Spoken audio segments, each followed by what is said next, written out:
Hey guys, welcome back to the channel. This is a story about what if Deku held the power of a demon lord part 1.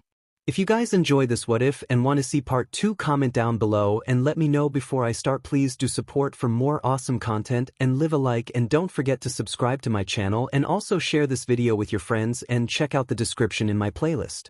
The author of the story Agent T123 from Wattpad. So let's start the video. Hey, go look at Random Non 3859 page. He co-authors this story with me. This is a new fanfic between the two of us, so we will alternate authoring chapters. Discord, https://discord. GG/AV9 Speaking of which, this chapter was written by Agent T123 and Random Non 3859 Izuku POV. That's mean Kaken. Not all people are born equal. Look, you made him cry. I won't let you hurt him anymore. I learned that at the age of 4. You playing hero, Deku. You don't even have a quirk. It all started years ago, when the world entered a catastrophic event. A sudden surge of what later became known as mana ravaged the planet, and caused many people to die. All of this stabilized shortly after from an unknown cause. However, when the mana settled, beings emerged. Beings of seemingly limitless power, and along with them came a voice that spoke in your mind when you acquired something called a skill. 80% of people hear this voice early in life when they get their personal skill, their quirk. Slowly, these extraordinary abilities became ordinary, and society slowly adapted in more ways than one. In order to fight the chaos brought upon by quirks, a new job, one only dreamed of before, now became reality. Go away. A large crowd forms near Tatooine Station, having their day interrupted by a man going berserk with his quirk. Several people can be heard talking to each other. Whoa, a monster form. What a quirk. What's going on? They drove him into a wall, so he went berserk. I'm sorry sir, a villain appeared out of nowhere and smashed the train. I don't know when I can get to work. Woo. Go get him, 𝐒𝐭𝐲𝐸. The large increase in crime rate and monster attacks left nations dawdling in making a drastic change to their laws, which gave courageous people the chance to shine and take justice and public safety into their own hands, seeking inspiration from comics and stories. Who is fighting? The governments of the world once again adapted to the situation, using the opportunity to assign these brave warriors their own job. And so, hero became a profession supported all over the world, whether it was the system currently applied in Japan, the one used by Rudra Nam Ulnaska in the Chinese Empire, or anywhere else. You are charged with unlawful use of a power during commuting hours, as well as battery and robbing. Stand down, you big lump of evil. A young hero said with conviction. His suit colored black over his chest and legs, the rest protected by a layer of thick wood. This was the first time I ever saw him in action. It's 𝐒𝐭𝐲𝐸 of the woods. So this is that kid hero whose star is shining. A plant-related quirk which allowed him to grow branches out of his body. Likely has photosynthesis and self-regeneration as adjacent skills. Sorry, that's my analysis skill at work. It's nothing special, even if it's called extra, it is only really a little parlor trick. Skills are established in different types. The common skills, usually referred to as just skills. Then there's extra skills, more powerful than the latter. The large majority of quirks remain either here or the tier below in terms of power. Then the real powers step into the fray with unique skills. Few people have them. These are restricted to the powerhouses of the world like the top heroes, calamity-class monsters, and otherworlders. There are also rumors of a tier above this one too, a tier 4 ultimate skills, which can defy the laws of the world itself, but even if they were real they'd be restricted to walking catastrophes such as the true dragons. Quirks were still skills, yet in a different nature. They'd usually manifest by the age of 4 and are often unique, but mostly inherited from their parents. They don't usually have that level of power though. Whoa, you sure love providing exposition. What are you, a hero otaku? Oh, the fight continued. 𝐒𝐭𝐲𝐸 kept his eyes fixed on the villain wreaking havoc over the train station. Here's your punishment. The guy next to me cheered alongside me. Show us your best move, Tree Guy. Ah, here it comes. His ultimate preemptive strike. The hero yelled out his attack in pure comic fashion. Cliché as it is, the people loved it. Lacquer prison. Suddenly, a giant woman comes flying, landing a jump kick on the villain, knocking him down. The flash of purple that struck past with the tannish hue following must have been the size of a large tree trunk. Canyon cannon. I was shook. So was the guy next to me. Well, at least we were better than all the lustful faces of people taking photos like a bunch of horny teenagers. Geez, I'm 14 and I'm not acting like that. This villain really suits my formal debut. My name is Mount Lady. Pleasure to meet you, and leave the rest to me. Please don't in. I picked up my pencil to write in my notebook. Her quirk was some form of gigantification. Given how she had everyone looking at her the way they did, even if she left her rear exposed, might entail a charm skill. I start to write down. It's a flashy quirk that gathers attention easily, but isn't it limiting since it'd be easier to inadvertently damage the city while on the job, thus making it easier for her to deal with monsters than villains? Of course that wouldn't matter if she can control her size. Oh, sorry. I got ahead of myself again. 𝐒𝐻𝐽𝐽𝐾. Aiming to be a hero. Good luck, kiddo. The guy next to me gives me an encouraging smile. Yes, sir. I'll do my best. Several heroes stand out, being as if they are heroes among heroes. Hinata Sakaguchi, the head knight of the Holy Empire of Babylon, Yuki Kagarazaka, the founder of the Freedom Guild in the European states, Leon Cromwell, the Platinum Saber, or the greatest of them all. A hero among heroes like none other, All Might. Our symbol of peace. A man who was able to bring the age of villainy in Japan to an end, a man who could defeat any monster, who maybe even could defeat the demon lords. I even think he might be stronger than the true dragons. Don't tell them I said that though, I hear they can see people's thoughts. Come on class. You're middle school seniors. It's about time you start thinking seriously about your future. I'll be handing out printouts on your desired life course. Our teacher shouted at us. Yet the next second he was throwing the papers up into the air. Oh, who am I kidding? You all want to be heroes, don't you? My classroom erupts in cheers, quirks being displayed left and right. Only me and another colleague remain in our seats. You all have wonderful quirks, but it's illegal to use them on school grounds. Alas, not all people are born equal, and in this world of skills, of quirks, of magic.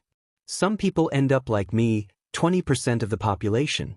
The normal humans, though even the number of us may not be accurate, we have not been properly censused in almost 30 years. Sensei, don't lump me in with everyone else. Bakugo. First name Katsuki. I call him Kaken. You can't compare me with these losers' extra quirks. Mine's on a whole other game. Come a minute. You've got a big mouth, Katsuki. Quiet, you goddamn rabble. Oh yeah. I'd forgotten Bakugo's going for UA high, right? Goddamn right. I'm leaving this dump, and I'll be the number one dash. Looking through these applications, Midoriya wants to go to UA too, right? Crack, crackle, I could hear it again. The sound of Bakugo's quirk, right after he slammed his hands onto his desk, I could see him slowly turning around. Quirkless, unmagical. Special. Just a few of the things I have heard throughout my life. The laughing and insults, all of it I tuned out to focus on avoiding whatever Bakugo would do next. Stay after class. His words were always more frightening when calm. I set my elbows down on my desk and guarded my neck, and just waited. At least they were still people, despite all the bullying. As the other middle schoolers filed out of the room, I stayed in my seat. Running away would just make things worse. As even the teacher finally left the room, I heard a hand slam on my desk as the crackling and popping came back. How dare you even think of trying to get into UA? They'd never accept a quirkless loser like you. Just give up. Actually, they changed that. You don't need a quirk anymore. And you think you could get some strong skill? Really, Deku, that is pitiful. If it hasn't happened yet, it probably never will. I can't just give up because it hasn't happened yet. I'd do anything to become a hero. I tried to yell this, but I just fumbled on my feet and my journal became easier to see. When I tried to dodge back, Bakugo's hand swiped it away from me. What is this? Hero analysis for the future. You really are some kind of creep. peeping on all those heroes in some vain hope you'd find some way to be like them.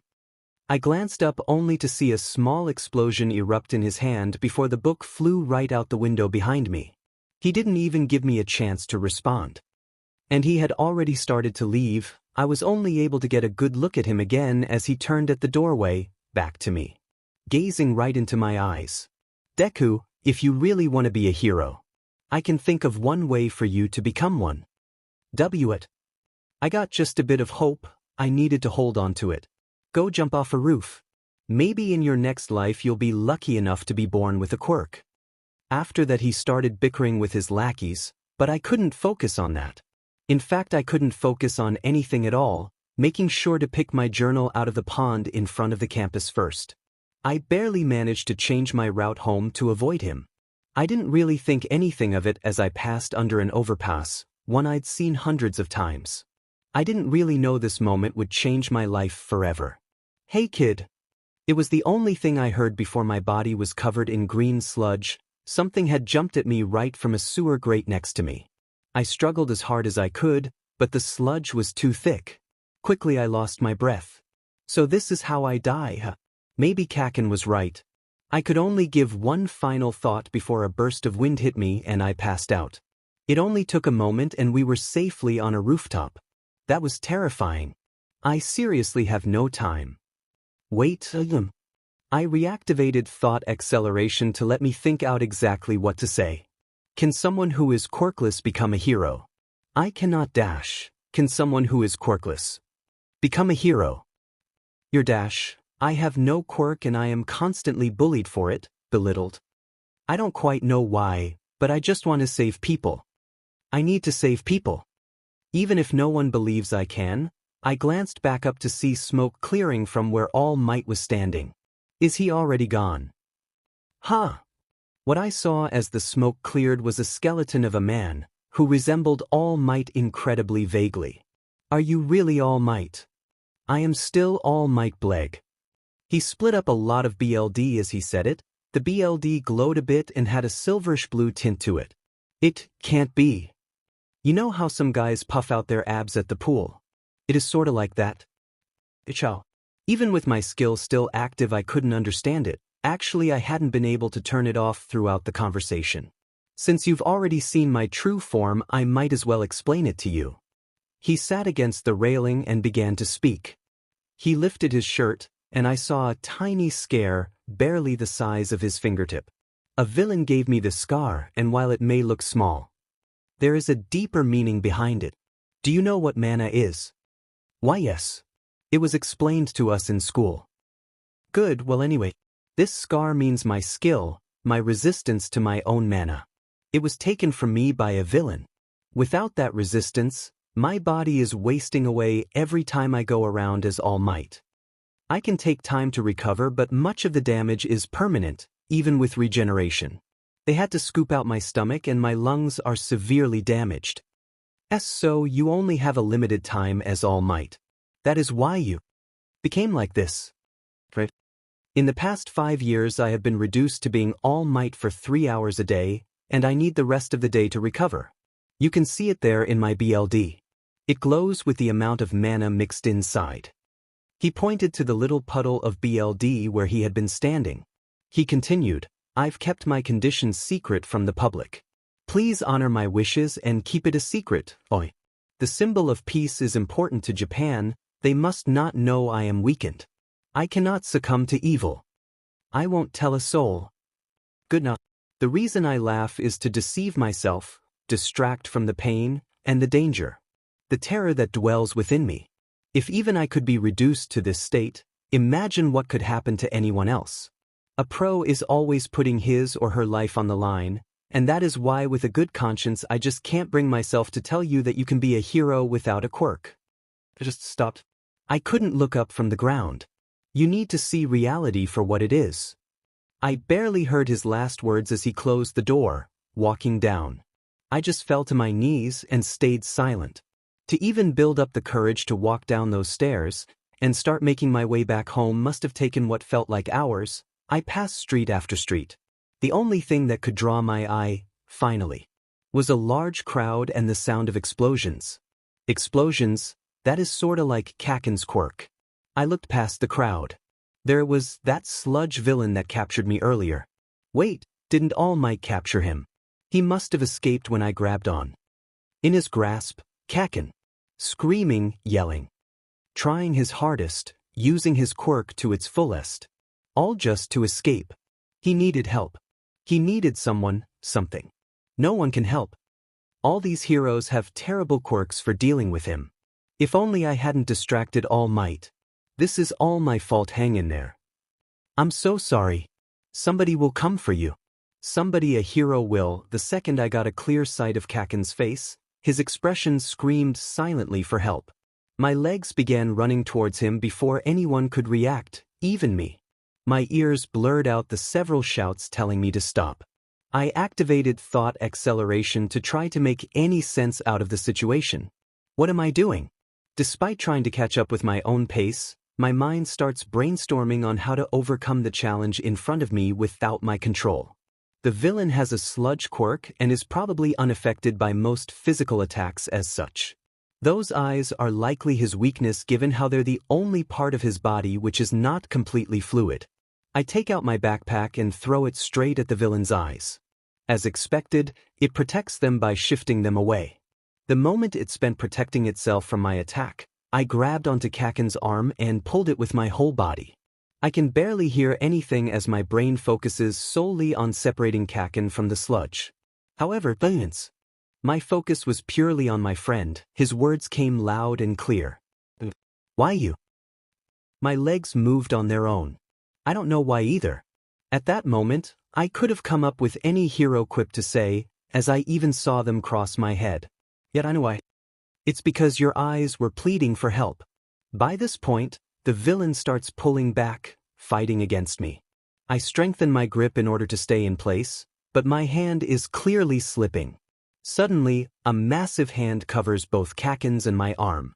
My focus is broken as I look to the side to see All Might, smiling as if he wasn't severely bleeding through his mouth. Can't believe I chewed you out for something I nearly didn't put into practice right now. A pro always puts his life on the line. And with a Detroit smash, he sends the villain straight up into the sky, creating some rain due to the change in the atmospheric currents. The shouts of praise quickly filled the air as people commented on All Might. Both me and 𝐭𝐴𝐵𝐻𝐿 were escorted out of the place by other heroes. Most of them got angry at me because of my recklessness while 𝐭𝐴𝐵𝐻𝐿 got praises for his quirk and strong will. I quickly went home to avoid the public eye and the constant shunning. I've never been someone who likes crowds, tolerating them for the sole purpose of watching heroes in action. The 𝐭𝐴𝐵𝐻𝐿 screams behind me as he catches up. As I turn around, I see his face seething with rage. I never asked to be saved, and especially not by the likes of you. In fact, you never did, right? I did it all alone. I won't let a quirkless, worthless SHT like you look down on me. You think I owe you some kind of favor? Don't you dare look down on me. Got that, you shitty nerd. He turns around, walking home full of anger. Well, not like I had any effect. But at least I'm glad, and now I can still work on a future that's reasonable for I'm here. Out of nowhere, All Might speeds out of a corner. All Might, what are you doing here? Weren't you surrounded by the press? Avoiding them is easy. But because I'm All 𝐿. He once again starts bleeding heavily through the mouth as he goes skinny again. Kid, I came here to thank you, and to give you a proposition. Huh? Hadn't you been there, I would have done the very opposite of what I told you heroes do. But it's my fault. I interfered with everyone's work and that's exactly why. Out of everyone there, you, the quirkless coward, stepped in. There's something that's said about top heroes when they're still students, and their stories share the same point. My body moved before I could think. Wasn't that what happened to you? I begin crying uncontrollably. My mind knows what he's about to say, yet it doesn't believe it for a single second inside any thought acceleration. You can become a hero. Minus 3,687 words and finally done. Hey, go look at randomnon 3859's page. He co-authors this story with me. Discord, https://discord. 𝐔𝐬𝐬𝐚𝐠𝐞. This chapter was written by Agent T123 Rimuru POV. Hey, that quirk is 100% broken. What do you mean you don't know who I am talking about? There is a massive flaming man chasing me. That fire is actually hotter than mine. If it weren't for fire manipulation and great sage, I'd be toast right now. How did I end up here? Alright, we're gonna have to go back a bit for that. Finally, it took almost 3 days to get here, but we were finally on the outskirts of the Mongolian mountains. Why exactly is Mongolia a mountain range on this version of Earth? I'm not really sure, but it seems like some catastrophic event made it this way. My name is Rimuru Tempest, previously Sarumikami, back on my old Earth. Not too long ago I was reincarnated after being stabbed. I met a dragon in a sealed cave and now I'm trying to free him. He is inside my stomach. What does that mean? Well, I am a slime, so my stomach is like its own isolated space. Not long after storing Veldora there in an attempt to free him, I met a tribe of goblins, and saved them from dire wolves. That brings us to today. The goblins aren't good at building or making tools, so I am coming here, to Mongolia, the only kingdom they know of which is accepting of monsters. Led by dwarfs, a quirk lineage of them, whatever that means. Monsters like me don't have them apparently, so I don't really know what that means yet. Dworgen is the name of the kingdom, kinda unoriginal I think. I have taken one of the goblins with me and am at a kind of border checkpoint to enter the kingdom. It seems to be nestled between massive mountains in a mostly enclosed network of caves and canyons, so I guess they don't get much light.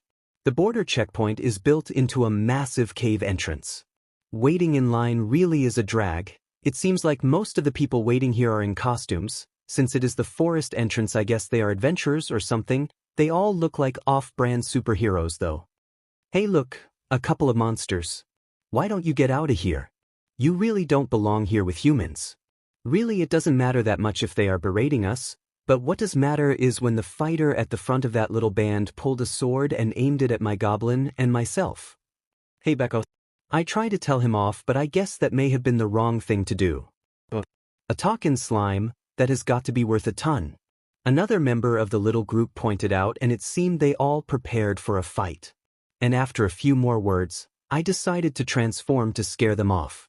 I turned into a Tempest Star Wolf and stared them down. They proceeded to shoot a bunch of useless attacks at me anyway, most of which just bounced off. So, I activated Menace and howled to scare them off. What I wasn't expecting was for that to turn into a big problem, as the guards came and took us away for causing problems like this. Soon I was sittin' in a little cell with the goblin, waiting for someone to come review the case. So, Slime, it seems like your story of simply defending yourself peacefully checks out with witnesses. We can't free you just yet though. It was disappointing, but I couldn't really argue back. Hey, can you answer a question I got though? Why were they all wearing costumes out there? Oh, they were heroes, people who are licensed to fight villains and monsters. Lots of heroes come back and forth through that border cause they are trying to get stuff from the Russian wilds. The dwarf explained for me, and it honestly made a lot more sense that way. Heroes who dash, Kaido. There has been an Armorsaurus attack in the mines. It seemed one of the guards was in a hurry. My brother's workers are in there, we gotta get the guard ready, go now. Call any heroes you can to the scene. Is Endeavor available? I know he was on a mission about something, but he'd be a massive help. Kaido responded frantically. I don't know, how do we deal with injuries though? We don't have that many healing potions on stock, we'll need to throw anything together that we can. Kaido caught my attention with that. You need potions you say? I think I can assist with that. I create a barrel and fill it with the full potion serum I had created back in the sealed cave with Veldora. I believe this will suffice.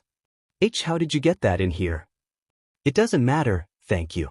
If this works, I'll free you as soon as I get back.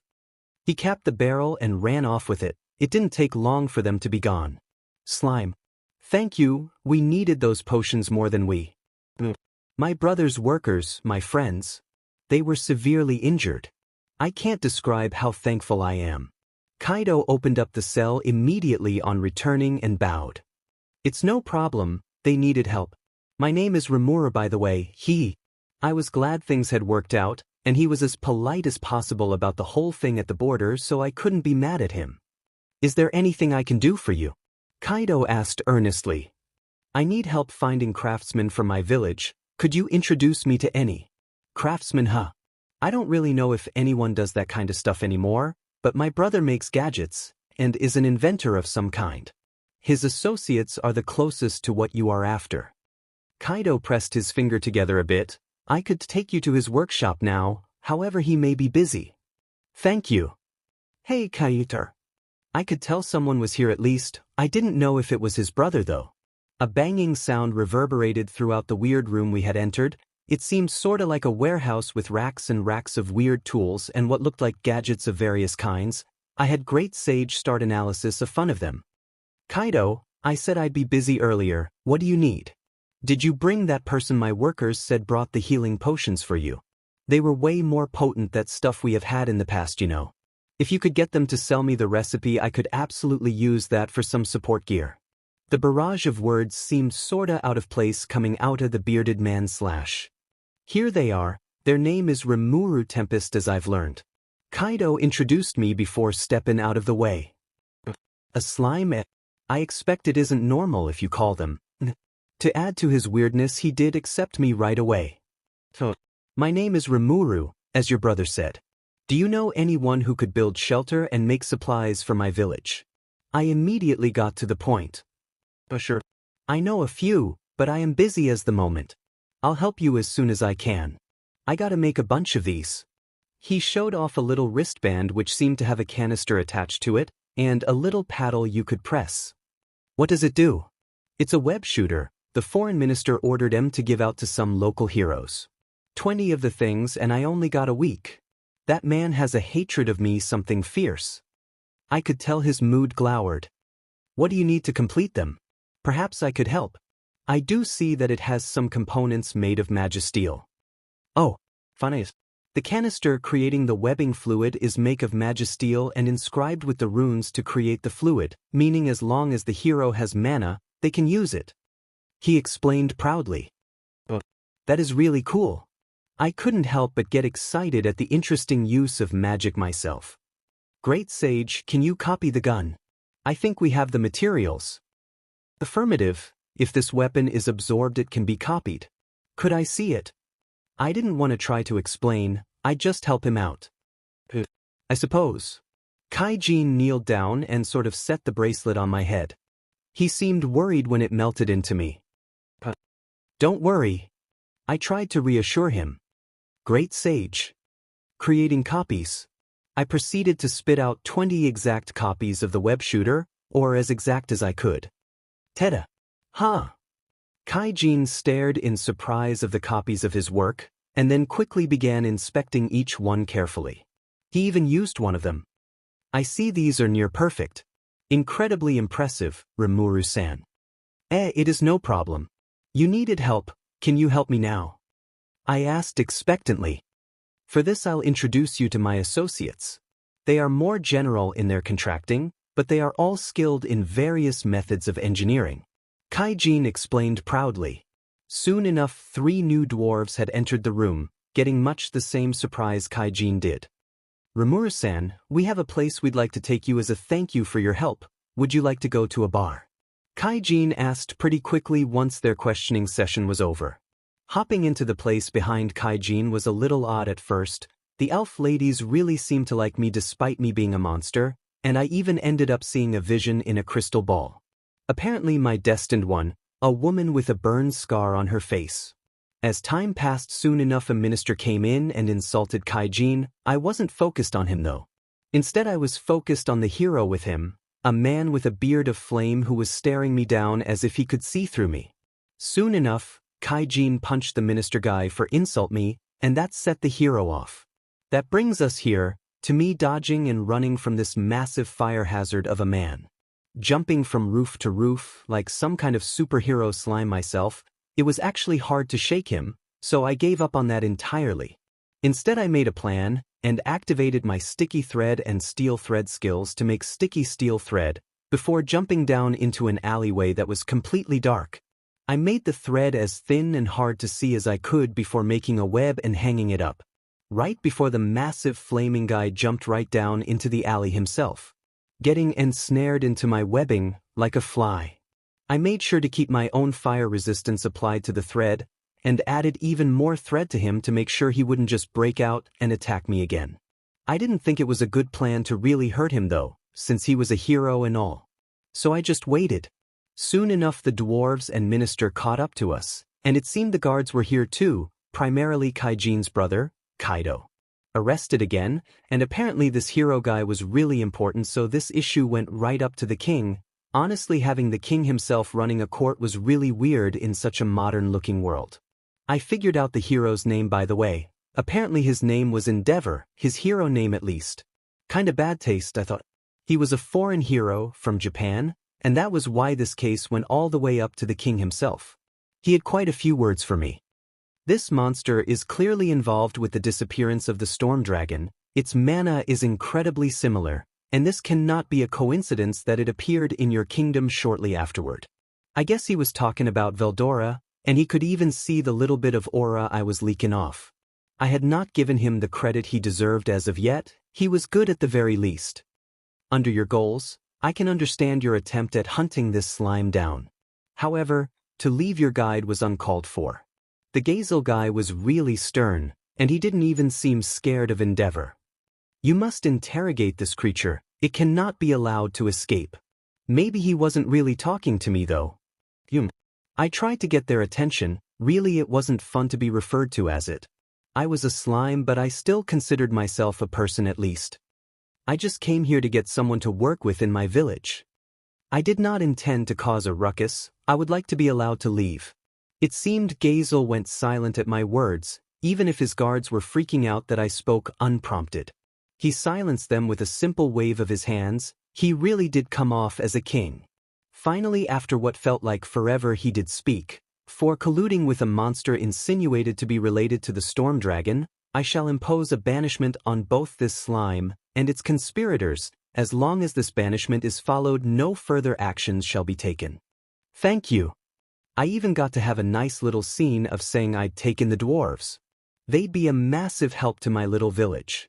Endeavor seemed really angry about the outcome of the trial, but it seemed 𝐔𝐬𝐽 had some words for him and Vesta after I left. I honestly hoped he wasn't talked to too toughly. I think he was just doing his job. So, I finally got to go back to my village of goblins and wolves. It took quite a while longer to return as we could not go as fast with the dwarves. But soon enough we were back into the Russian wilds, and shortly after back into my little village. Minus 2,394 words in. Done again, UI. Hey-ya. In front of King 𝐔𝐬𝐽 again. A sword and ready to defend myself. How'd I get here? It is a pretty long story. First, I'll explain the parts 1 emphasized. Shizue Izawa, the conqueror of flames. She came to my village alongside a few adventurers, and she seemed maybe a bit troubled, but still a strong woman. I had a chance to bond with her before she died. Taken over by a demon thing, I only found out later that was a spirit. She asked me to absorb her body. She didn't want to have her all taken from the warped version of the world she knew. So instead she asked me to lay her to rest within myself. I have still yet to recover from that, but I didn't really get a chance to think about it. All that is because I have responsibilities. A town to lead, soon a large portion of the wilds. Rimuru, is it? It was not long ago you were in that tussle with that Endeavor, was it? I've heard since then you've made quite the name for yourself, defeating the Orc Lord. The towering dwarf stood in front of me. He did hold his men back when I approached though. I suppose he wasn't entirely hostile. I returned the favor as best as possible by holding my own subordinates back as well. What are you doing here? No forewarning was given, and I am the patron of these lands now. I would like some warning before you simply bring an army here. An army it really was, all those Pegasus Knights as Kaijin called them. At first that may seem out of place, but from what I had seen at the amount of magicules each one had, they'd be able to easily defeat an army back on my old Earth. I wonder if guns even work. I think I could probably dodge a bullet if it would even damage me in the first place. I shook off my thoughts and stared 𝐔𝐬𝐽 down as confidently as I could. Truth be told, I was sorta scared. I really didn't know if I could beat him. He was on a completely different level from the Orc Lord. To lay claim to these wilds. Are you sure such a thing is wise? You are surely strong, but to know your nature is what I wish. I believe such a thing can only be surmised in combat. 𝐔𝐬𝐽 carefully unsheathed his sword and held itself in front of him in a stance was ringed a bell in my mind. I will observe this match and announce the winner. Lord Rimuru must be unharmed if it is to be considered useful. Trainee appeared nearby with a super serious look on her face. I was glad she was here to cover for me. I still have to fight him though. I see, if the Dryads recognize you as their ruler, I truly was too rash to call you out on it. We don't need to fight then, right? That is a different matter, Rimuru. I must still judge your nature. Prepare yourself. If you can defend yourself from each of my attacks, you win this match. He raised his sword into his stance completely. That is Hakuru's technique, I know that. I think I can defend against it if I keep that in mind. Trainee's voice rang out, grating my nerves. Begin. I held out my sword immediately and charged at 𝐔𝐬𝐽, attempting to attack him from the side while he was standing still, slashing diagonally along his torso. He had a response ready though, quickly deflecting my blade and tossing me back at least 5 meters. It is bold to take the first attack. Is this all you have though? I am just getting warmed up. I more magicules into my limbs to increase my speed and strength before going on the offensive again. It only took moments to slash, move, and jab. The flashes of steel being all I could see. I really am glad I can keep up with this with magic sense. As I already knew, 𝐔𝐬𝐽 came out of this unscathed, perfectly defending himself with his swordsmanship. He really was an emperor, and his next words were those I was hoping not to hear. You were right, that certainly was a much better display, familiar even. I believe it is my time to attack myself. It was barely possible to keep track of it, even with magic sense and great sage telling me every slide. Thought acceleration went on, to maximum. The world slowed 100 times and I could have time to think. 𝐔𝐬𝐽 stepped back before speaking again. I believe this will be my last attack, one of a true warrior. As he said that he completely disappeared with a flash at his feet, that meant. Below.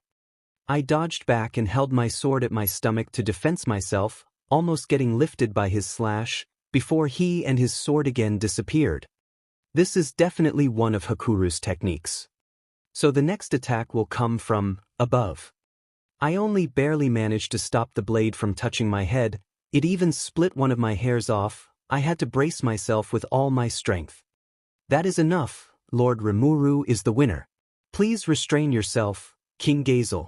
Trainee had sustained her serious expression this entire time. Of course, I got what I wanted. He pulled away quickly and sheathed his sword. Rimuru here has the potential to be a real leader. He already is a warrior clearly. Thank you I guess. Don't be so bashful regardless, let us go discuss this more. I heard you have quite a few luxuries here and I'd like to see them. After that King 𝐔𝐬𝐽 drank all my beer. That was only the start though, apparently. A few days after King 𝐔𝐬𝐽 left, I got a terrible apprehension right before. And LT, large mass of magicules detected approaching this city rapidly, converging on your location. And GT-1008 words in, ending things here cause I am very tired. Hey, go look at randomnon 3859's page, he co-authors this story with me. This chapter is late as I, Agent T, got burnt out. I apologize. Discord, https://discord. GG/AV9CGH. This chapter was written by randomnon 3859 Rimuru's POV, and LT, large mass of magicules detected approaching this city rapidly, converging on your location. And GT, a telltale sign of impending doom. An incredibly dangerous individual with one target in mind. What the hell? 𝐔𝐬𝐽 leaves me alone and suddenly I've got a massive threat coming towards me. Give me a break. Regardless, I can't stay in my town complaining, lest it be destroyed. As such, I rapidly moved to the outskirts. Just as I suspected, the incoming entity shifted its direction towards my current position. As the pink mass of magicules lands, a massive dust cloud rises. Hello. I am the one and only Dragonoid, also known as the Destroyer, Demon Lord Milim Nava. As the dust settled, both the newcomer and the crater she left in her arrival came in full view. The first thing I noticed about her was her hair. A long and messy one with a cowlick and two twin tails going down to her waist shone a platinum pink that would catch anyone's eyes upon seeing her. Then her wide eyes painted a gleaming sky blue. Afterwards, as one follows the hair down, the dubiously revealing uniform makes itself known, limited only to a swimsuit with thigh-high socks and a long-sleeved shirt which only covers the upper side of her chest. Well, I'm surprised I could focus so much on her appearance. After all, if there's anything more noticeable than her attire, it's her aura. That, and the massive hole caused by the Demon Lord. I'm the leader of this town, Rimuru Tempest. Is that what you look like? What about the form you wrecked Gelmud with? Oh, she hasn't seen me in slime form. Trying to keep the conversation going as if my life depended on it, I transformed into my human form. You mean this? She did a small lap around me like a cliché analyzing moment. So it was you. We're getting off topic, so I shift towards understanding her goals. So why are you here? Did you need help with something? Take revenge for Gelmud. No, I just came to say hi. Suddenly, I hear a shout from Cheyenne. Prepare to die. The Kijin jumps high, then swings her sword down at Milim. Ranga comes out of the other side, trying to sneak attack the Demon Lord. What are they doing? I need them alive, Diamenet. Why are they fighting someone who has no issues in shredding them in one punch? By the time I tried to tell them to stop, Sui and Benimaru had arrived, joining in the attack. Needless to say, their efforts were absolutely worth nothing to her. After their most powerful attacks, not a single scratch was present on Milim. In response, she pressurized her aura, sending the four of them to the floor and leaving them out of commission. I have no choice at this point, so I slowly walk towards the Demon Lord, ignoring my subordinates' beckonings to run away. You're approaching me. Instead of running away, you're coming right to me. Even though your subordinates told you to run away like German soldiers after the siege of Stalingrad failed during the Second World War. I can't defeat you without getting closer. Wah. Then come as close as you'd like.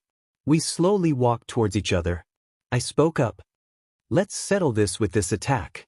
Think you can handle it? Milim wasted no time agreeing. If I can, you'll become my subordinate. All right. But if I win, you'll leave us alone. Got it? Yeah. I formed a honey blob in the palm of my hand and slammed it down on her. Now it was a matter of how easily swayed by it she was. What is this? I've never eaten something so delicious. Oh my God, that worked. What's wrong, Demon Lord? Lay a finger on me and the trade secret will be lost forever. But I'd gladly get you some more if you concede defeat. Thank God I met a pedo. In order to get her to give up, I decided to do a little ruthless advertising. As such, I picked up a little bit of it and left it in my mouth. So good? Oh, I'm almost out. Wait, I have a suggestion. Let's hear it. A draw. Let's call it a draw. I'll forget any of this happened. I swear I won't meddle with you guys again. Promise. And if you need help, I can give it. I won. Against all odds. Well, I guess we can call it a draw. To seal the deal, I gave her a small jar of honey. Then I heal up my subordinates and take them home with me. Takes me a while to realize Milim is following me. Once she sees me looking at her, she asks, "Hey, have you thought about becoming a demon lord?" Why would I put myself through that? A small argument ensued. She said demon lords were cool and asked me if I wasn't looking up to them. Immediately denied. I asked if anything good came out of being a demon lord. She responds by saying strong people come to fight you, defending that the fighting is fun. Not interested. She asks how I have fun. I give her a lengthy explanation on it, and ask if there's anything to being a demon lord other than fighting. The reply was that I could boss Majin around. I question if that isn't boring. Her face twisted in shock. Must have hit the mark. Well, you should probably get going. Be careful on your way back home, alright. Wait, why you? You're doing stuff that's more fun than being a demon lord. That's not fair. Tell me what it is. And let me join you too. A little while later, and we're now calling each other without honorifics, and 𝐼𝐼 tells everyone in Tempest that we're besties. Can this day get any worse? It just got worse. All of my executives decided handling 𝐼𝐼 was my and solely my responsibility. Something I had to follow up on the next day. Some guy called 𝐕𝐵𝐼 came up to us and dealt serious damage to 𝐸𝐵𝐺 with a punch. 𝐼𝐼 took justice into her own hands and knocked him out. Or so 𝐸 tells me, but I doubt he'd lie. Also 𝐼𝐼 confessed to it, so there's no need to check it. I swear, you take your eyes off her for a moment and you get yourself double-digit headaches. Had to scold her for taking action without my consent. Almost caused a disaster by making her cry. Can you tell I'm having fun? Because I can't. 𝐕𝐵𝐼 just came to ask me and my subordinates to bow down to Demon Lord Carrion. Immediately denied. He stormed out after giving the stink eye at 𝐼𝐼. I doubt he'll deliver the message I gave him about having a meeting with Carrion about foreign relations. A few months passed with 𝐼𝐼 hanging around Tempest. Luckily not many more issues happened, other than her bashing indoors. There was also one odd night where I carried her home, and she said something that stuck with me. I don't want to think about that though. Sometime into 𝐼𝐼's stay we got a visit from some guild master named 𝐕𝐵𝐵, and I got to pawn off beating the Orc Lord on some mercenaries from Farminas. All looking was up in the world, I thought. But reality is often disappointing. I sensed a large combat-focused aura in the center of Tempest, and when I went to investigate, it was another dryad. One of Trainee's sisters. She was talking about a horrible monster being released. After hearing her out, I am 70% sure it is my fault, considering the monster could be considered my sibling in a way. It was also formed from magicules released by Veldora. The worst part was it was heading directly for Tempest. Somehow even worse than that, when 𝐼𝐼 offered to destroy it, my subordinates intervened and said she shouldn't help. So now, I have to fight it alongside my subordinates. Can this day possibly get any worse? My subordinates were able to deal with the megalodons it brought forth, but the big guy was a different topic. We fought it from dawn to dusk and we had only got it down to about 70%. And then it spoke. About 𝐼𝐼 no less. Deflect responsibility no jutsu. Turns out this was 𝐕𝐵𝐼 being the host of Charybdis, so this was officially 𝐼𝐼's problem. I'd say the day got worse, but if I can get to shove this problem off of my hands, it's fine. So, I sent a thought communication to 𝐼𝐼 explaining the situation. I made sure to caution her about making sure to restrain herself, though. Otherwise I'm sure there would have been a bigger crater outside Tempest. When she actually did destroy Charybdis, I could confidently say that looked nothing like restraint to me. She destroyed the entire creature in a single attack, and 𝐕𝐵𝐼 barely survived. Luckily I was able to separate Charybdis' core from him and absorb it. After which I got a surprise visitor, specifically a demon lord, Carrion. He thanked me for keeping his subordinate alive, and when he offered me something in return I asked for a neutrality pact. Which he luckily accepted. Leading us here, to our time relaxing in the hot spring. The talk we had in the bath was enlightening, I suppose? If not tragic. It started off with her attempts at getting me to join the Demon Lord Council again, saying she had absolutely no complaints. I suppose I have improved dramatically since she arrived if she's saying this. Still, she can clearly whoop me with ease, proving to me I'm just a big fish in a small pond. I don't think I'm close to ready to stand on that ground. Anyway, I asked her why she became a demon lord, and my emotive side regretted that immediately. Made me realize that this child was a demon lord in maturity too, even if she doesn't show it. One which had also gone through strife. Still, the days quickly went by, and just as suddenly as she arrived, 𝐼𝐼 said she was gonna leave. Talking to demon lords, working, yada yada. Given her talk about leaving, I was expecting to not see her for a while. And by that, I mean I didn't expect to see her the next day right outside my house with a sharply dressed tall man in white, giving off an aura of bourgeoisie. His ears were elf-like and his red eyes were gleaming in annoyance. 𝐼𝐼, you better have a good reason for literally dragging me all the way here. Wah. You wanted to come here, right? I just gave you a hand. Am I not so kind? I still had no idea who this guy was, but his aura was leaking aggressively. Only at 𝐿𝐼𝐼 though. Excuse me, but could you tone the aura down? The townspeople don't handle it too well. Hearing me, the newcomer sighs and ceases the pressure. My apologies, I've lost my composure. No thanks to someone. His eyes were looking straight at 𝐿𝐼𝐼. Ah, don't be that way, 𝐒𝐿𝐼𝐼. 𝐿𝐼𝐼 had helped me train to increase my combat ability in all levels, including my awareness, so it was no surprise to sense Benimaru, Cheyenne, Ranga and Soi waiting. However, I was no longer sure they wouldn't jump out to fight. I mean, this is 𝐒𝐿𝐼𝐼 we're talking about. He's the suspect to being connected with the moderate Harlequin alliance and subsequently the Orc Lord and Charybdis. Maybe it was 𝐿𝐼𝐼's presence that still kept them at bay. Regardless, I wasn't sure how they'd react. I mean, last time they all jumped 𝐿𝐼𝐼 and got their butts handed to them. I should probably make sure they don't do anything rash. I seem to be stronger than 𝐒𝐿𝐼𝐼, but this is still a demon lord. He can easily take them out, and he's probably more experienced than me. They actually heeded my request, thankfully. They don't leave, but at least they're not jumping at him like a bunch of monkeys in a massive cave. 𝐿𝐼𝐼, is that the slime? You didn't tell me they were already that strong. 𝐒𝐿𝐼𝐼 appeared to be a little bit frightened now, before composing himself. Hello, leader of Tempest. I am 𝐒𝐿𝐼𝐼, the marionette. But why did you come? I trust 𝐿𝐼𝐼, but it is very weird for her to bring you here. I decided to approach it apprehensively. I simply hoped we could speak. You did kill my Orc Lord project. I am not angry at you for this, however. You have far exceeded anything that Orc may have been capable of. 𝐒𝐿𝐼𝐼 was finally calm enough to explain himself. I suppose that is fine. How about we go inside for that? I need to make sure my subordinates don't interfere. I did actually need to do that. Very well, I shall follow whomever you send for me. It really seemed off how calm about all this he was. Yeah, alright. 𝐒𝐿𝐼𝐼 drinks tea like a drunkard drinks beer, and it may get through my entire stock.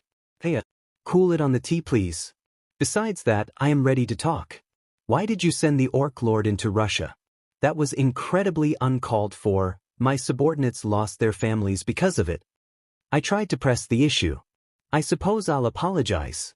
However, I saw this as a necessity. It was all to the ends of creating a new candidate to become a demon lord. My end goal in doing so was preventing a certain individual from taking a position as one himself. 𝐒𝐿𝐼𝐼 was seemingly sincere. Even Great Sage said he didn't at all appear to be lying. Though I still couldn't just trust a demon lord so easy. Who would that be? Plus, I don't think doing something all for the greater good like that is good. I was at least curious what he was talking about, even if I was still rather peeved. Pious. The individual I am speaking on is referred to as All for One, a crime lord in Japan whom possesses a demon lord seed, along with an exemplary quirk. I would stand no chance against him personally, and as I have a charge to protect, I was hoping I could instead prevent his ascension to the great demon lords, as this way his evolution into one is less likely. He was still honest according to Great Sage. And why is this such a massive problem? 𝐒𝐿𝐼𝐼 sighed, as he likely calculated this question was coming. I referenced a charge before, Yuki Kagarazaka. Yuki Kagarazaka. Isn't that one of Shizu's first students? Come to think of it, I haven't taken my time to save them yet. I should probably do that soon. Anyway, I'm getting off topic. He keeps going. His quirk is among the few that reach unique level, and All for One has the power to steal quirks. So this All for One guy is going after Yuki for his quirk. I suppose I can see why letting him become a demon lord is such trouble for them. And you want me to become a demon lord instead, is that correct? Precisely. Once again, Great Sage detected no hint of lying in his mannerism. Still, being a demon lord seems too much trouble. But to just leave one of Shizu's students at the hands of this All for One ugh, decisions with a deep breath, I put out a proposal. I had a nightmare about Shizu and the kids the previous night, so this actually fell within my plans. So here's the deal. I was already planning to leave for the German kingdom, so I can try to help him in the meantime, and I'll consider you guys' case in becoming a demon lord. 𝐿𝐼𝐼, who we had pretty much ignored so far, was stoked. But as a show of good faith, there's something I want from you. I didn't put much thought into it, but 𝐎𝐬𝐽𝐻 seemed really terrified of 𝐒𝐴𝐴𝐻 back during the orc disaster incident. If his subordinates were all like that, then, if you've got unwilling subordinates, I'd like you to leave them in my care. I still remember how 𝐎𝐬𝐻 acted way back then. 𝐒𝐴𝐴𝐻 went deep into thought, his hands clasped together as he looked down. After an eternity, he spoke up. That is fine. Though I suppose you may want to send someone to my territory. The puppet nation of 𝐔𝐬𝐽𝐻. I shall send one of my subordinates in due time as well. 𝐿𝐴𝐴𝐻 was jumping of happiness. 𝐿𝐴𝐴𝐻, hey, couldn't you do something about it? She stopped jumping. She looked at her wrist. Whoa, would you look at the time? I better get to work. You don't even have a watch. 𝐿𝐴𝐻, see ya. Oh, sure, let's ignore the massive hole she left in my freaking ceiling. Seriously, how many resources does she wish to drain an insurance of? 𝐒𝐴𝐴𝐻 actually spoke up by this point. I've already asked her. Dodges the subject like a kid dodges homework. Sometimes I wonder if she really is as old as she claims to be. No kidding, huh? A small silence went on for a second. Well, I suppose I should get going. I'm relieved to have opened relations with --. A loud bang occurs outside my house. All right, someone better have a good explanation, because my property value is about to plummet. Me and 𝐒𝐴𝐻 hurry outside to find Trainee, 𝐬𝐽, 𝐵𝐼𝐻, 𝐻INE and 𝐸𝐴NGA engaged in combat with Wait. Isn't that mask of the one they called Laplace? Chill out, man. You're gonna seriously hurt me. Trainee was having none of it. Answer for what you have done, 𝐿𝐴𝐻. Take my eyes off any of my subordinates for a moment, and they immediately get into a fight. 𝐿𝐴𝐻 was bad enough. Stop. Stop. With my shouts, the fight stops. Laplace looks at me, then notices 𝐒𝐴𝐻. Oh, you're alright. Make me worry like that again and I'll leave you with footmen for a night. Laplace, I am fine. Though I suppose 𝐿𝐴𝐻 dragging me all the way over here was beyond any of our calculations. 𝐒𝐴𝐻 took a second to notice the glares thrown his way. He had just spoken out about his relationship with Laplace, and the jester wasn't exactly welcome around here. Though my word and the demon lord's presence outvoiced them all. If their trust in me and their apprehension towards 𝐒𝐴𝐻 were together, it would be very unlikely that they'd keep fighting. Of course, I'm talking about my subordinates. Laplace actually seems like a chill guy. Not the type to start conflicts. It's been a couple of days since 𝐒𝐴𝐻 arrived, where we've been discussing the diplomacy of our deal, who to send to each other's country, and that sort of action. The two of us were ready to depart from Tempest, me to Berlin and him back home. I chose to send 𝐵𝐼𝐻 and 𝐻INE with him to evaluate his subordinates. Hopefully 𝐵𝐼𝐻 won't start butting heads with either 𝐒𝐴𝐻 or Laplace along the way. I'm pretty confident I can take out either one, but 𝐵𝐼𝐻 would likely get destroyed. And so, with my confidence boosted from having entered positive relations with 3 demon lords, I began my journey towards Europe. Minus 3,113 words in, long chapter, had a lot of things that needed glossing over. I made a new cover for the story, hope you all like it. Hey, go look at randomnon 3859's page, he co-authors this story with me. This chapter is early, as we are giving you several hours early for us being several days late. Aren't we great? Discord, https://discord. 𝐔/AV9�𝐻. This chapter was written by @123 and randomnon 3859's POV. I glanced up from the suffering of paperwork for a single moment. The hairs of my nose twitched in annoyance of a disturbance in the air.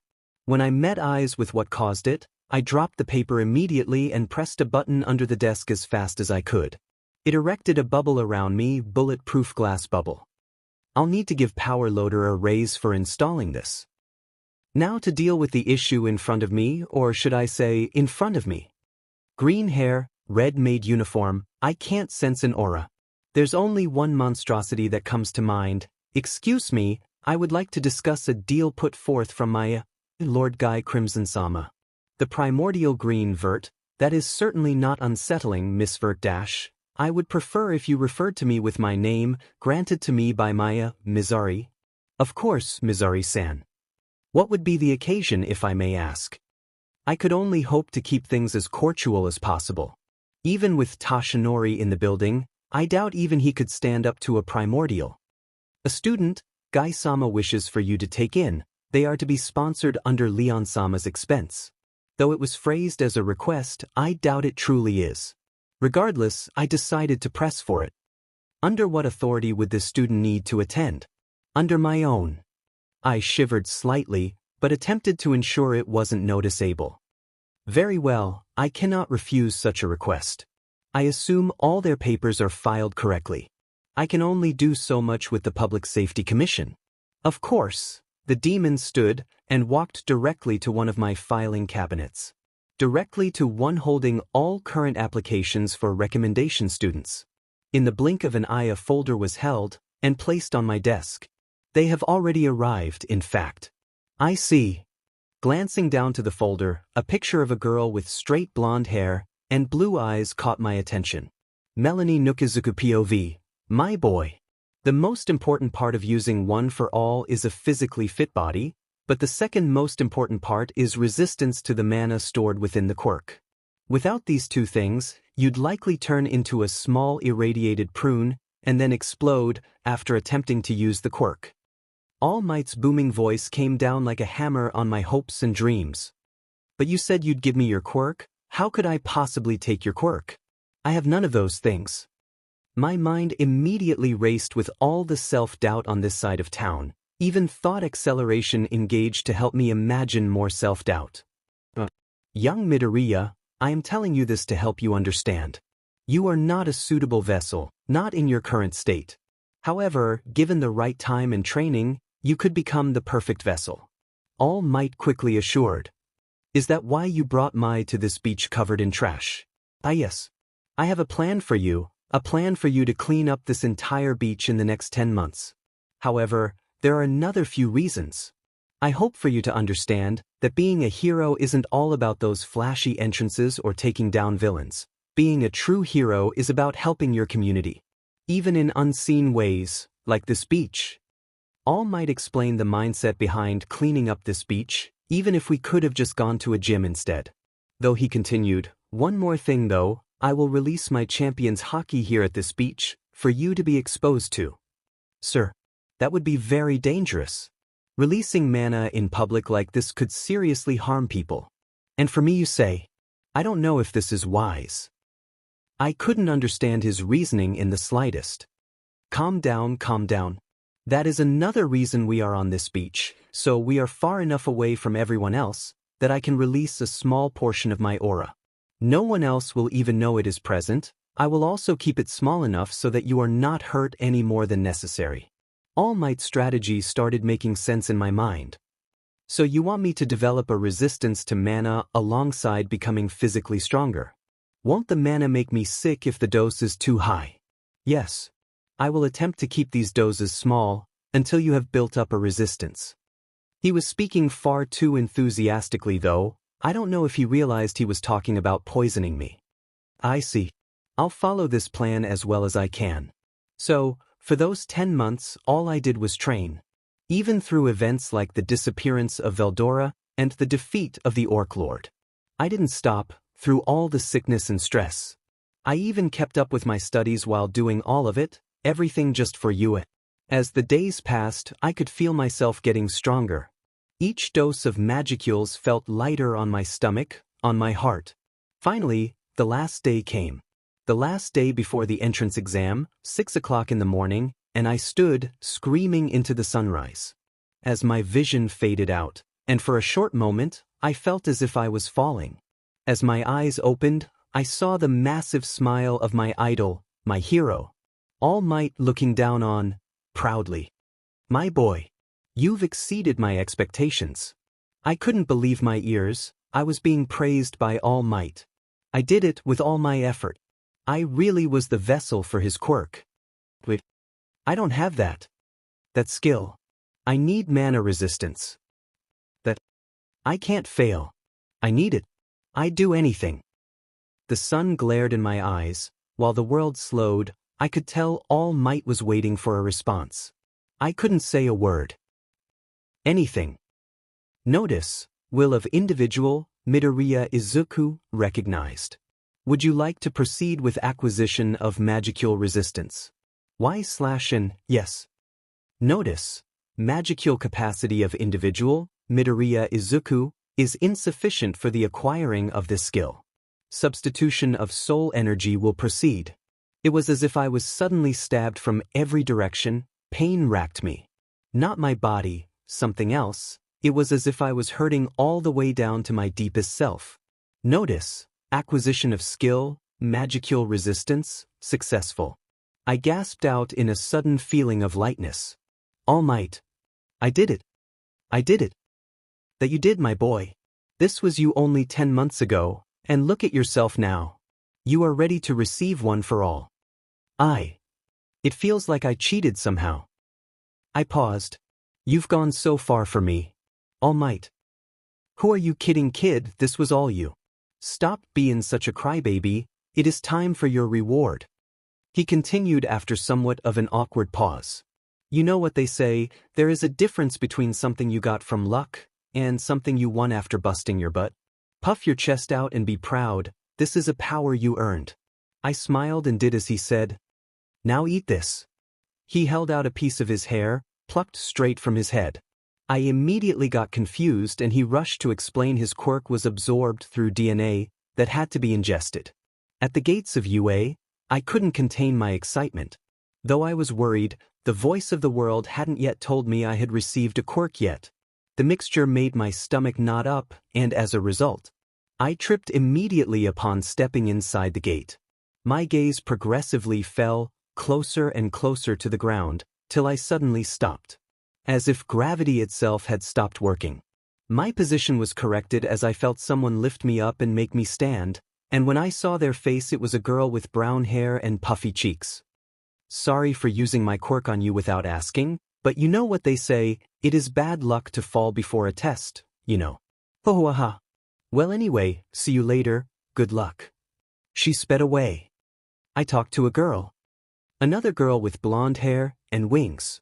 Well, she walked straight past me calmly while I was stuck standing there. I tried to ignore it and ran to the auditorium for the presentation. It was as I looked out over the city, thinking about how big it really was. I heard a voice. Notice, acquiring quirk, one for all. Successful. It actually happened. How do I use it?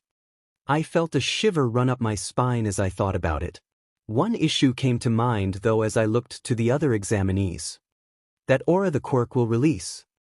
Would it really be safe to use it with all of them here before I can control it? I saw the girl with brown hair again. Perhaps not. I felt a hand on my shoulder, then got a long lecture from a boy with blue hair about how I shouldn't obstruct other examinees. He stopped when the doors to the city opened. Everyone was holding their breath. Hey, what are you waiting for? There are no countdowns in real life. And we all got a surprise when we were just supposed to start already. I looked around, but no one was around me anymore. Looking ahead, I saw they had all started running, and I needed to get my legs moving to catch up. Okay, so the robots are worth points. But I haven dash, my thoughts were cut off as a sharp cracking assaulted my ears, and I saw a massive metal claw shoot out right in front of me. That was close. I tried to prepare to fight, but the scorpion-like robot was blasted to pieces by a white flash right as I saw its whole frame. Nice team play. A blonde-haired boy with an accent ran back past me after I saw the laser had come from him. His belly button, I think. If I don't hurry up, there won't be any left for me. I need to get some points. Notice, will of individual, 𝐒𝐻𝐻𝐼𝐴 𝐒𝐻𝐻𝐼𝐴 recognized. Would you like to acquire extra skill, steel strength? 𝐻/what? Notice, acquiring extra skill, steel strength, successful. I felt a sudden surge of strength course through my body, alongside a sudden sore feeling. As if mana was in my body all the time now. I couldn't worry about that though, I immediately started running, and found only a single one-pointer left near the center of the mock city out of the corner of my eye. I tried to put all my strength into a blow against its side. To my surprise, my fist actually did pierce the metal of the robot. I saw the light on the robot's head turn off, and gripped my hand tightly. The metal had badly scraped by hand and it felt as if my fingers may have been broken. I guess the strength without a resistance to the damage isn't really all that useful. I sighed and kept moving, only to stop in my tracks. As up from directly in front of me, I saw the street split apart, as a gargantuan metal behemoth broke its way through the surface. I could hear screams and yells as everyone ran away. I even fell back myself, but I heard something else. Someone help. That brown-haired girl, her leg was caught under some rubble. I can't just leave her there. Everything All Might gave me would go to waste. So instead I ran, straight toward that metal behemoth bearing down on us. I couldn't hold back, so I called upon it. Reaching down deep inside myself for the power held inside One for All. Grabbing hold of it and pulling all of it into my legs. Jumping straight up to meet the 0-pointer head-on. I felt the burning sensation as my legs were completely burnt to a crisp and frozen, and warped at weird angles, as all the mana inside my legs lost control only moments after I had used it. I didn't give up though. Instead I channeled all the power into my fist as well, putting all that power into making sure that Metal Beast would not harm a single soul. Detroit Smash. I think the release of mana as I made contact with it knocked me out, as I don't remember anything after that.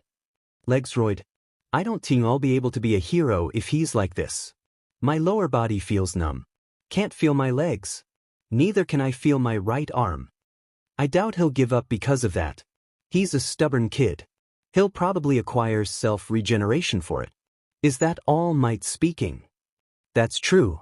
I remember the relief I got when you developed that one. Still, you never got harmed this bad. Who's that? Once my vision cleared up, I immediately recognized the short and old lady talking to my mentor. Oh my god, Recovery Girl. You're one of my favorites. You have had one of the longest careers of any hero. Is it true you've met all the demon lords? Have you ever met a true dragon? Is Guy Crimson as scary as they say? What about Milim Nava? I glanced to my left and saw my book bag. So I immediately rummaged around for my newest journal and started sitting up. I made a step out of the bed and felt cold tile as my face slammed directly into the floor. It took me a second to realize why my legs weren't keeping me up. Because they weren't there at all. Furthermore, when I tried to hoist myself up, I realized my right arm was missing too. What happened to my limbs? Calm down, kid. The last thing I need is you getting something else roasted to oblivion. Despite Recovery Girl's best attempts at keeping me calm, it's hard to do so when someone suddenly loses both legs and an arm. How am I going to become a hero? How can I save someone else anymore? I can't even walk like this. Young Midoriya. All Might looked like he had tried to call me to attention a couple of times by now, but only with his booming voice did I hear it. I know things look bad, but there's still hope. How is there hope? The majority of my limbs are gone. I can tell you've been gathering a couple of skills already. That sentence stopped me from going on one of my mutter sessions. When we acquire One for All, we tend to acquire a couple of skills to suit the sudden growth. I opened my mouth to ask more questions, but immediately shut it when I realized where All Might was going with this. There's a regeneration skill, isn't there? Recovery Girl took the chance to throw a jab at the two of us. There is, and I'm glad for it. I'm not spending my days healing up your stupid reckless butts forever. Both of us put our heads down. As good of a healer as she is, her words hurt a lot more than you'd expect. Didn't All Might just speak of One for All out loud? All Might, didn't you just speak of One for All with Dash? Kid, I know all about that quirk already. Why do you think I'm the one constantly tending to the so-called number one? All Might let out a nervous giggle. Regardless, I focus on my longing to obtain regeneration. If Recovery Girl hasn't fixed it yet, it's because she can't fix it. And so I charge up One for All to gather the mana. I can hear the two yelling about something, but I can't hear them over the voice in my head.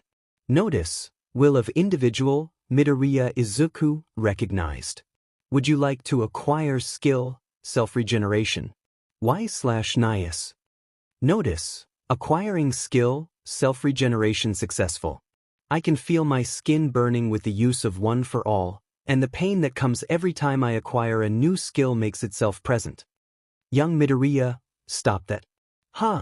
When I get out of my trance, I see the whole room wrecked. My bed was in splinters, all sorts of medical tools were thrown to the walls and the two heroes were sweating. Activating one for all gives you an aura of mana which is quite destructive to you and to your surroundings, my boy. If you'd care to look at your skin, once I do, I wish I hadn't. My left hand looked like it had third-degree burns, and my arm skin was peeling off. Yet as I looked at the gruesome wounds, I noticed them slowly mend. 5 minutes of this passed before anyone said a word. Those look to have healed up well. Your skin is only damaged to the 2nd degree now. Recovery girl started examining my hand. When I looked at my missing limbs, I could see their ends growing. Each moment the nub grew new little bits of scarring, with thin stretchy skin barely having time to appear over it before it happened again. Whoa, reacts just like when you lost one of your arms the first time, Toshinori. It's a little odd to see it from this side, not many got this skill. What worried me a little is how long it was taking to regenerate my limbs, because my left arm was already losing its 2nd degree burns yet little progress was made on the others. Odds are I'll have to sleep here. Well, how long will it take to completely heal up my body?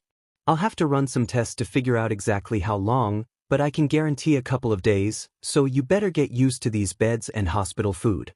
A small moment of silence went on before Recovery Girl spoke again. Well, get going, Toshi. The kid should probably get some rest. All right. I'll see you soon, young Midoriya. Goodbye, All Might. The hero quietly left the room, only to come back in after a shout from the resident doctor. Toshi, hold on. Come put him back on the bed. I'm too old to pick him up. 3068 words. Go look at RandomNon 3859's page. He co-authors this story with me. Late again, sorry about that. I have gotten a massive motivation boost though, so expect the release of a new FIC soon from me, Agent T. Along with that, expect a new chapter soon. Discord.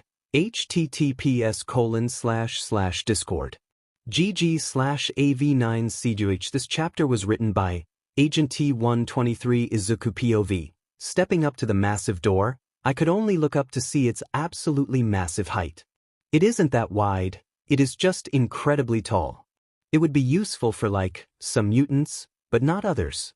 I could hear shouts coming in from inside the door, so I leaned forward hurriedly and peeked inside, only to see the blue-haired kid from the entrance exams berating Kaken. It seemed to get quite heated, something about not disrespecting the desks. I pushed that thought aside though when some tapped my elbow from behind, and turned in a frenzy to see them. It was the brown-haired girl with rosy cheeks.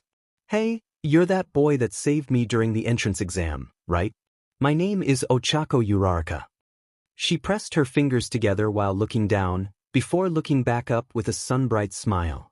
Thank you. I think at that moment my heart was mega stabbed, besides the point though, as I was promptly picked up and moved several feet by a tall girl with blonde hair. You were standing in the doorway, Izuku Midoriya. She stated in a monotone voice while narrowing her eyes to little slits, before promptly walking through the door. Oh, sorry. I stuttered for a moment. How did she know my name? Hey, that was rude. Ochako tried defending me, but the blonde girl with wings and a horn had already walked inside. I glanced to see she had joined the argument with Kaken and picked his legs up on the table and moved them off. Then I held my breath seeing Kaken reach out with his hand, preparing an explosion, only for the smoke to clean and show no sign of damage. That was incredibly rude, Katsuki Bakugu. Please treat your classmates with due respect. The girl spoke sternly while grabbing and tightly gripping Kaken's hand. I think I heard a little pop when she did. Was that his quirk? Or... I started rushing over to break things up. I didn't want to see either of them get hurt. Kaken, don't be rude. And you shouldn't get so physical with people like that. I put all my effort into keeping my voice steady. Midoriya, this is none of your concern. Your friend is misbehaving. The girl glanced at me for a moment with a blank expression, before looking back to Kaken. What is your name? Surely you can't think it is okay to just grab hold of someone and move them around like that when they are doing something you don't like. The girl stepped back before looking around, picking out a desk, and leaning against its chair. My name is Melanie Nook. I am from America. I am here on recommendation. It is really hard to get into UA and other schools like this. People shouldn't treat it like a laughing matter. I see. I'll sit in front of 𝐭𝐿𝐴𝐴 to try to make him behave. Is that all right? The girl sat down and looked straight ahead. It is acceptable. The tall blue-haired boy leaned into my vision. Midoriya, right? Thank you for diffusing that situation. I apologize for how I acted before the entrance exam. My name is Ida Tenya. Surely you knew something I did not, so I must apologize for my ignorance. Yeah. All right. Nice to meet you, Lida. Hey, everyone, find a seat. Class has started. Suddenly a massive yellow caterpillar man pops up next to me. I ran to my desk and sat down. When I looked back I saw the man was actually just in a sleeping bag. He stepped out and stood at the lectern at the front of the class. Hello students. I will be your teacher this year. My name is Aizawa Shota. Aizawa, with a sudden air of annoyance, pointed at someone behind me. Sensei, will we be attending the entrance ceremony? We may be late, it is only in several minutes. It was Ida's voice. Aizawa huffed, then spoke again. No, we won't be. As a teacher at UA, I have a lot of control over the class curriculum. I don't think we need pointless events like that. Instead, we'll be having a test. I heard an annoyed voice from somewhere to my right. A test on day 1. This won't be a written test. Instead, this will be a physical exam like you did in middle school. I need to rate your abilities. Take these gym uniforms and meet me on the field outside. Aizawa pulled out 2 clear bags with sets of folded gym uniforms as he spoke. Everyone line up, Bakugo Katsuki, please come to the front. You scored the highest on the entrance exam, so you'll be going first. What is your distance for your longest ball throw in middle school physical exams? Aizawa was standing in front of us again. He hadn't actually changed his clothes, but he was wearing a scarf now. His capture scarf from being Eraserhead was my guess. 𝐭𝐿𝐴𝐴 stepped up to him and smiled. 67 meters.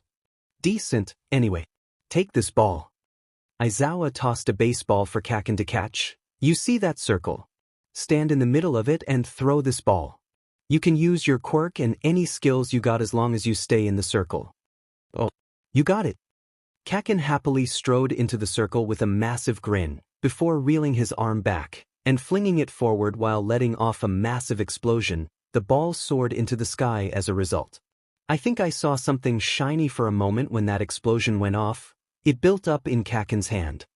I took a note while engaging thought acceleration to examine the rest of these attempts. Looking back to Aizawa, I saw he was holding up a little screen which showed 705. 2 meters. One needs to know what they are capable of. This is a rational metric that will form the foundation of your career. Sir, in a world with magic, I find it incoherent to determine what one is capable of now only. Surely you must account for their growth. A few people started mumbling, but Nook's voice broke through. Even if someone gets a new skill or learns some spells, they are still very limited by their quirk and how much mana they have. You can only hone your skills so much if you don't have enough of either. Aizawa responded quickly to the question. There was a moment of silence before someone said something that would end up being terrible. At least this exam will be fun. We'll all get to use our quirks. Fun? You think you'll just be having fun for 3 years? What about becoming heroes? An overwhelming silence takes over the field. How about this for fun? The person who scores the lowest will be expelled. Determined as having no potential. Isn't that fun? What do I do? This is plus ultra, so I expect you to give it your all. After a short speech, Aizawa at least tried to end it on something inspirational. Hey Midoriya, you did so well on that grip strength test. How come you haven't used your quirk on the 2 since then? Uriarika had just gotten an infinity score on the pitch, and she stared at me expectantly. I couldn't really find the words to explain myself. Can you try really HRD on this next one? I want to see your full power. You saved me during the entrance exam, so surely you can throw a baseball. She made a cute pose punching the air. I will. I'll show my true power. I said the first thing that came to mind, in front of this appealing girl. Uriarika pumped her fist in the air. I'm excited to see what you'll do then. Then she stabbed me with that sunbright smile again. You bet. I was dazed for a moment, but then I thought about it. Everyone else has excelled at a few things. I can't expect just one test to be a show of my strength. I'll fail for sure if I don't make myself known for a few. The rest of the tests are just stretches and the like. I can't really show off on those. So I'll just need to give my all here. I resolved myself while gripping my hand close to my chest. I glanced at Aizawa and caught the ball he threw to me. Don't outdo yourself, Aizawa stated with a calm tone and unreadable expression. I don't know if I can hold to that, I said the second part under my breath as I stepped up to the plate, looking out at the field in front of me as it stretched seemingly endlessly. I'll do as much as I can, maybe I can replicate that quicker healing I had again.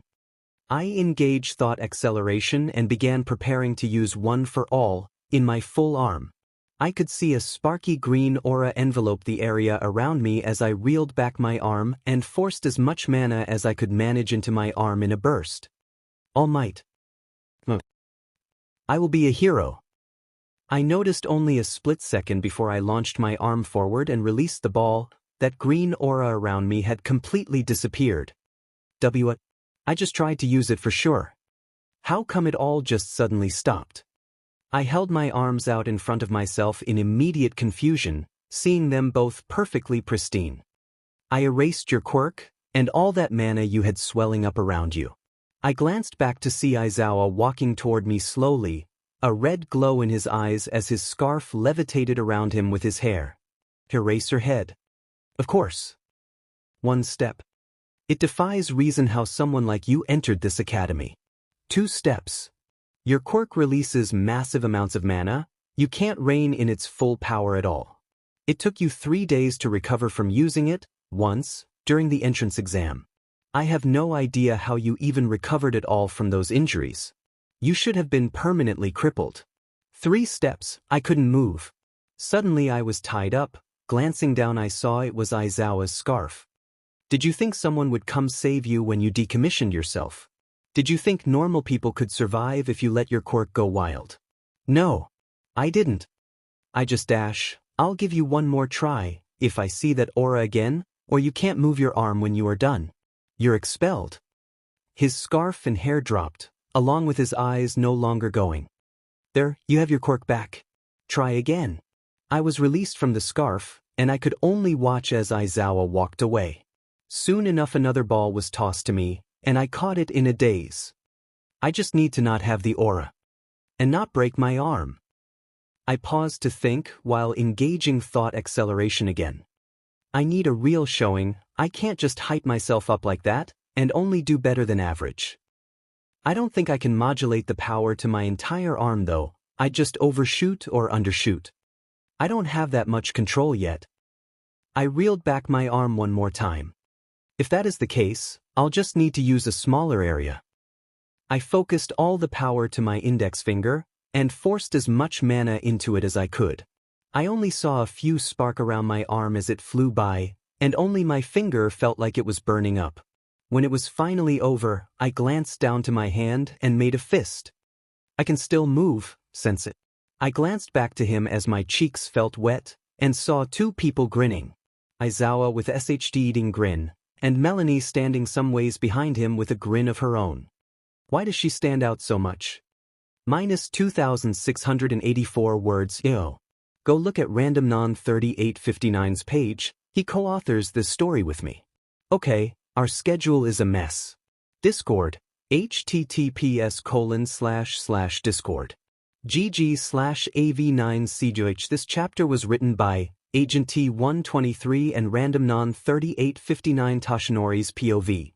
That Nook. Incredibly suspicious. First in every single category on the quirk. Assessment test. I looked over the papers I'd negotiated from Aizawa. Are you certain it is safe to have her here?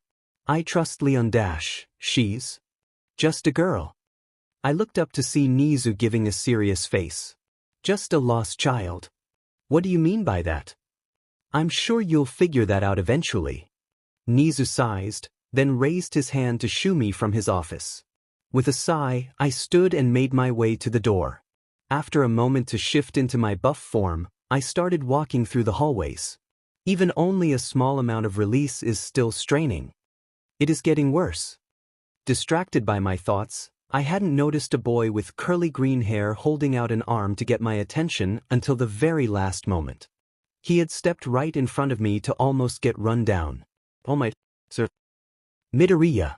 I realized who the boy was in a moment once I focused on him. "Ah, young Midoriya. I see you stayed after school, why so?" I was asked to. A few other students stayed as well, waiting for me. I stayed because Nook asked me to. She said she had something to say to me after school. I glanced at the young boy in surprise as I felt almost like my heart skipped a beat. "Nook, truly." I almost fell out of my buff form, and did actually end up leaning against a wall to brace myself. "Is there something wrong, sir?" Looking up, Midoriya was staring at me with eyes full of concern. Of course, he'd never suspect someone. "Ignore it, my boy. I suppose I shall meet her. I should congratulate her on her performance on the exams and quirk assessment test. Don't you think?" "Oh yes, sir. Anyone would be overjoyed to get congratulated by you." One could almost get oversweeted by his admiration for me. "Where did she ask to meet you then, young Midoriya?" This girl's presence is disturbingly chaotic for her outward composure. The thin aura around her is rampant and angry. She contains it well, but it suggests a hidden anger I've never seen. As I turned the corner to finally see her, I got a surprise. She was berating another student for something. "Young Nook, can you explain what happened?" The girl shuddered for a moment before turning to me. All might, sir." Standing up straight while carefully folding her wings and arms behind her back, she explained, "Bakugo-san has been irritating me. He is annoyed that I requested Midoriya stay after class. He has clearly misunderstood my intentions." True enough to her story, I took notice of Bakugo standing a couple of meters away from her, his eyes locked onto her with their usual rage. Trying to de-escalate the situation at hand and figure out what she wanted from Midoriya, I asked her, "Well, why did you want to see young Midoriya?" Before she could answer, Bakugo's shouts took the hall by storm. "Chicken Wings here wants to go out and act all friendly with that shitty Deku. What the F do you want with that quirkless trash bag?" I could only think, thank God no one else is in the hallway, even if two people were standing just outside the building alongside Midoriya, who had either left before the exchange or got caught in the middle of it and snatched out by Nook. Nook took her turn and stated calmly yet firmly, "As I was about to say before I was rudely interrupted, I merely wanted to check up on Midoriya due to the injury he sustained during the quirk assessment test." My thoughts ran along the lines of, I cannot leave her unchecked, but by spending my time keeping an eye on her I can't use it to prepare young Midoriya. Letting the two make contact is number one on the list of actions to avoid, even if I was present. Ugh, why does this sassy lost child give me such a headache? I was lost in thought. Bakugo must have left as he was nowhere to be seen by the time I came down to earth. Nook gave a slight bow and stated, "Apologies for the inconvenience. I should be on my way now." As she turns around to leave the doorway, I speed up my pace to catch up to her. Well, I should also check up on young Midoriya. It's been a while since I've checked up on his recovery. A simple glance was all I got in return as the two of us walked out the giant glass door. Once we did, Midoriya's voice was heard down the main stairs. "Oh, All Might. Have you? She's with you." What followed was the combined screams of two students behind my successor. Yet another something that bothers me about this kid. When she saw me for the first time, there was no reaction whatsoever. Ignoring the two of them, the green-haired student asked Nook, "Did she already tell you what she wanted to talk to me about, All Might, sir?" Her eyes locked into me for a moment before rolling back to Midoriya, making her doubts about me clear. I could only press my fingers together for a moment, feeling put in the spot. "Midoriya-san, we should speak about that in private," Melanie affirmed before gesturing to Midoriya's followers. Sorry. We already agreed to walk home together. Could we all, walk together? We can go somewhere else to talk." Midoriya moved his arms frantically while gesturing between Nook and the other two students. I was half surprised he didn't swing them right off along with the sweat building up on his forehead during the rant. Nook sighed and placed her hand on the boy's shoulder. That is fine, calm down will you? I'll stick behind you three, don't want to interfere in whatever conversation you are having. The blue-haired boy suddenly spoke out, raising his hand to get everyone's attention. All Might, sir. Is it true you will be teaching here? Yes, I assume you are in Class 1A, correct, young man? I stood proudly to put off a good image. All Might, sir, may I ask why your aura is so faint? Midoriya-san was releasing a far more potent aura earlier during the end of the quirk assessment test, when our mana capacities were graded. I would not think Midoriya-san has a larger capacity than you, so you must have some technique to hide it, right? I assume Midoriya-san has a similar technique. He seemed to have learned from young Midoriya in their time together. One question at a time, young man. I understand your excitement, but I am a busy man. My aura is faint because yes, I am restraining it. I've become very skilled at it, to keep the citizens around me safe. I trust young Midoriya has also learned such a technique since getting this new quirk of his. I racked my mind for a moment to piece together an explanation I hoped would be best. I got another sideways glance from Nook, but I doubt the others noticed it. That girl seems to know exactly what is going on. Izuku's POV. Well, young students, I better get going.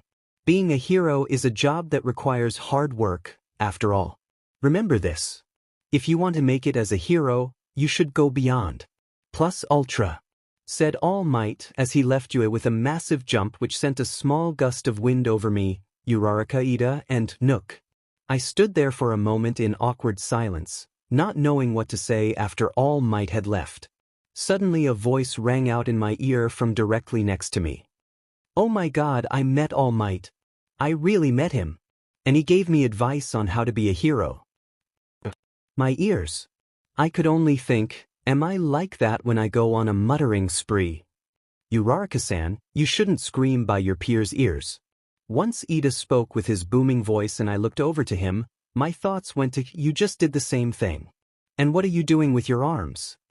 When I glanced behind us, thankfully Nook could be seen standing silently, preferring not to join the yelling. A glint of amusement could be seen from her eyes. At least she's not blowing my eardrums out. Me, Uraraka and Ida went side by side while Nook followed us closely, only kept in the conversation through the occasional questions thrown at her. So how does your quirk work, Nook-kun? Uraraka asked, her eyes gleaming with curiosity. Dragon power. It gives me the traits of a dragon, mana and all. I'm also cold-blooded though, and have a really hard time controlling my temper. From that point on, I might have gone a little bit out of control and gone on a muttering session thinking about her quirk. Does that mean she can see mana? How would that even look like? And she said she gets the traits of a dragon. Does that mean she gets their size like Ryukyu? She does have cold BLD and the slit eyes, so is it a transformation type? Actually, I don't think she always has slit eyes, so would her dragon form be connected to her emotions? I felt a hand grip my shoulder. Izuku? Nook's firm call brought me down to earth. Oh, I'm sorry. I just sometimes dash. I tried to justify myself, but she cut me off. It's all right, Midoriya. Though you probably should keep that in check. Wouldn't want to say your thoughts out loud for your enemy to notice. When I looked back, I noticed a faint smile on her face, one which quickly faded away. But you are partially right. I do get a little more dragon-like the more emotional I get, but I'd probably never have the body of a dragon. Your quirk's so cool, Nook-kun. I hear Uraraka say by my side. Could we get going?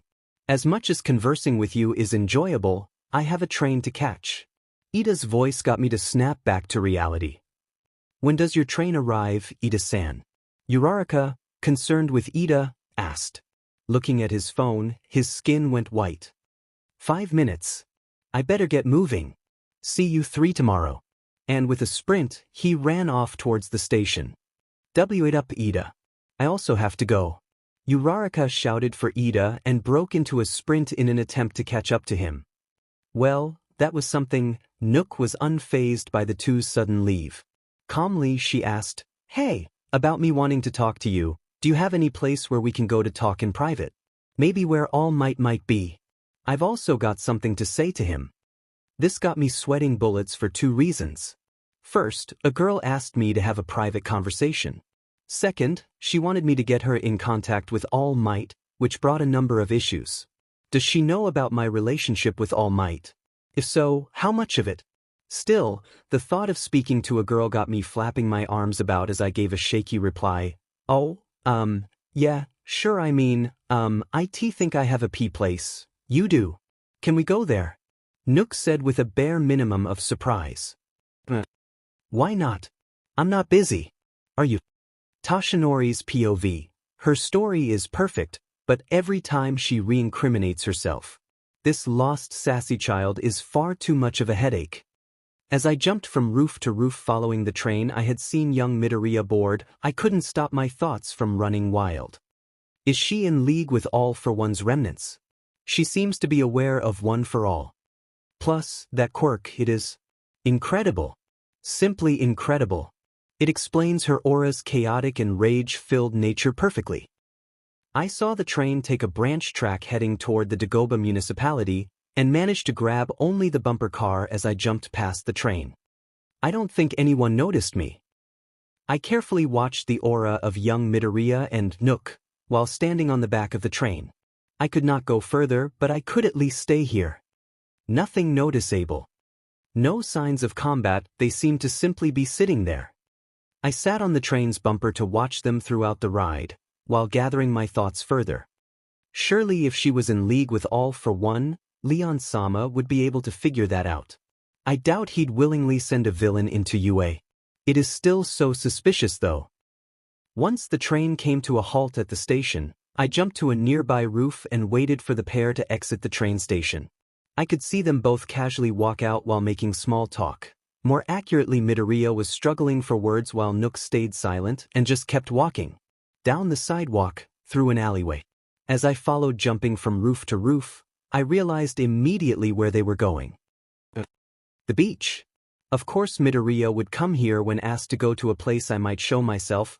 I jumped ahead of them and landed on the shore with a boom, flying sand up all around me, before simply gazing out into the sunset.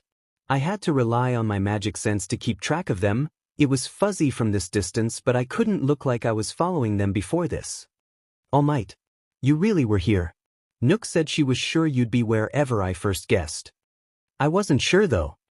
His words were even more alarming. I suppose they had conversed some more on the ride here. Hello. Young Midoriya. Young Nook. I was simply here to watch the sunset. Is it true you cleaned this beach all on your own? I tried to make an excuse, but I could see Nook narrow her eyes as I turned around to gaze at the pair. Finally, she addressed me directly. All Might, sir. Is Midoriya your student? You both have really similar quirks, and it seems as if Midoriya manifested his recently. I was gonna ask Midoriya to train together to help him use his quirk, but when I saw you talking to each other in the hallway before coming to find me, and then asking as if you had only met once several weeks ago, it seemed you two had some secret relationship. Perfectly reasonable. That explains all her actions up to now. Perhaps I am simply worrying too much. I sighed, before placing a hand on Izuku's shoulder. Yes, I saw this young man manifest his quirk, and I believed he had great potential. So I took him under my wing. So you just wanted to keep it a secret to stop the press from hounding him. Was that why you were following us? I saw your silhouette on a roof nearby soon after you said you had left. She questioned further, having a small glint of fear in her eyes. That pains this old heart. How could I make this girl scared of me simply because she was acting on intuition? I knelt on one knee for a moment. I'm sorry, young Nook. I should not have suspected you. I was simply worried you were trying to get close to young Midoriya and harm him. I understand. If I had a student, I wouldn't want to risk such a thing. I am sorry for speaking so vaguely. I should have been upfront with my intentions. Leon-sama has told me I have similar issues to his own. She took a moment to recompose herself, while explaining further. She isn't one for many words. Now that makes sense. She is frightening and doesn't go the distance to explain herself. It lines up perfectly with why people are so afraid of Leon-sama. She'd gain my trust. I would be happy for you to train with young Midoriya. His quirk is very hard to control. From what I read, yours is as well. Wait. All Might, sir. You know Demon Lord Leon Cromwell. Midoriya's voice broke my focus for a moment, and I glanced at his direction. Yes. I have met him. He is a true hero, you see. He is simply not a man of many words, and this makes people fear him. He is a just ruler though, and his people are well treated. As I explained myself, Midoriya seemed to calm down and get a bright smile. If he is really like that, I hope to meet him one day too. He just sounds misunderstood. I didn't think a demon lord could be a good person. Hey, I am still here, you know. Nook had regained her usually monotone exterior, and I glanced to see her standing there, awkwardly. Yes, young Nook. I would be happy to have you train alongside young Midoriya. Minus 2,850 words. Oh. The registration papers sat in front of me to fill out. After a few moments, I glanced back up to Fuse. I need to put a lot more personal information on here than I thought. How much can I lie about? Almost all of it with the guild master behind you. Fuse assured with a sigh. Oh good. I smiled a bit and glanced back down at the paper again, considering it required basically all of my personal information. I decided to engage thought acceleration and discuss it with Great Sage. Great Sage, what would be most believable for my country of origin and my country of residence? And LT, based on proximity with Russia, the country which would make the most sense in both cases would be Bloomond. And GT, yeah, I guess so. Age. I think I am a little over a year old now, as far as my age as a slime goes. Can't really put that down though, I don't think. And LT, a younger human adult age would be preferable, as it would make your recent appearance more believable. And GT, yeah. Guess I'll just put down 20 then. Rimuru Tempest shouldn't be an issue, bit weird but it should be fine. And LD and G, hey, you are being quiet all of the sudden. What about my quirk? It seems like I'll need to specify that, even if I can leave other skills blank.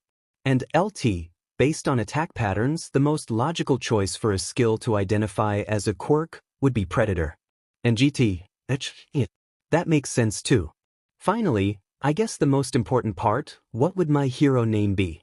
And LT, based on gathered information from individuals Shizue, Eren, Kavol, and Jaido, hero names are generally based on the quirk which the hero possesses, therefore a name centered on the sin of gluttony would be most preferred. And GT, well, I guess I could go with some demon name. What was the name of the demon of gluttony? And LT, Beelzebub. And GD, I'll just put that down then. Honestly, it sounds really cool, and sorta right. You know. And LT, cannot answer. And GD, right? Always wanted to go see Europe, guess I'll finally get to. Though based on what the year was. I wonder just how different it will be. As I walked along the platform with my new costume, I carefully maneuvered through the crowd and to the train. Rimuru, you don't need to drag us all along with you just to make this faster. Eren pleaded with me, and I may have been dragging them along like children, but I needed to. You'd get lost in this crowd if our walk to Bloomond was any indication. I stated without a second thought. I did notice the stares from a few people in the crowd with magic sense, but I ignored them. Finally, I stepped onto our train and found my way to our assigned seats, quickly filling through each row. How I missed public transportation. Walking everywhere is such a pain. I really need to get something like this set up in Tempest before it gets too big. Maybe we could power it with magic. I glanced out the window as I sat down and explored my thoughts on the idea of magic trains. And, gonna be frank, I don't think there is much I can do here cause it is really hard to add anything meaningful for Rimuru till a bit later on. However, he will be very important soon. Hey, go look at RandomNon 3859's page, he co-authors this story with me. Chapter on time. So short after a bonus chapter. Impossible. Discord. https://discord. GG/AV9CGH. This chapter was written by RandomNon 3859 and Agent T123 Izuku's POV. It felt like my gut had been hit with enough force to break something, but I just wheezed and stood back up. Don't push yourself, young Midoriya. I heard All Might's voice from the side of the field, but I just looked ahead. In front of me stood 𝐒𝐿, a faint aura coming off her as she stood there calmly. She'd already reset her position after hitting me the first time. You will never hit me if you keep relying on singular attacks and movements like that. I stood back up fully and began pushing a small amount of mana to my legs to jump forward again. Stop. Before I could actually jump, 𝐒𝐿 spoke again. I see what you are doing and it is all wrong. What do you mean? I managed to get my words out between labored breathing. Well, you are focusing all your mana into a single place in bursts, then trying to lower the amount you use. She seemed to take a few moments between each word. If you want to do it right, spread it across your entire body, and then push the rest out into an aura. Wouldn't it be dangerous to put out an aura like that? I didn't want to hurt the people around me like that. Not if you keep it small. Plus it will be useful if you want to do those bursts still. You can pull the aura back in and use more for a short time. Suddenly 𝐒𝐿 pulled in her aura and dashed toward me way faster than she had moved before, appearing in front of my face in a moment. I couldn't keep track of your movements. I was stunned for a moment. Oh, I thought you had magic sense. I guess not. She whistled under her breath. That is an impressive technique, young 𝐒𝐿. I heard All Might yell excitedly. You'll need a way to control your aura before you can use magic sense anyway. So I guess that makes sense when I think about it. 𝐒𝐿 pressed her fingers together for a moment. This is all really confusing. I deadpanned at her for a moment as I thought about how to even go about it. I guess I can try it. Just stay back, don't want you to get hurt. I'll be fine, I have magic sense too, so I can tell you if you are doing it right.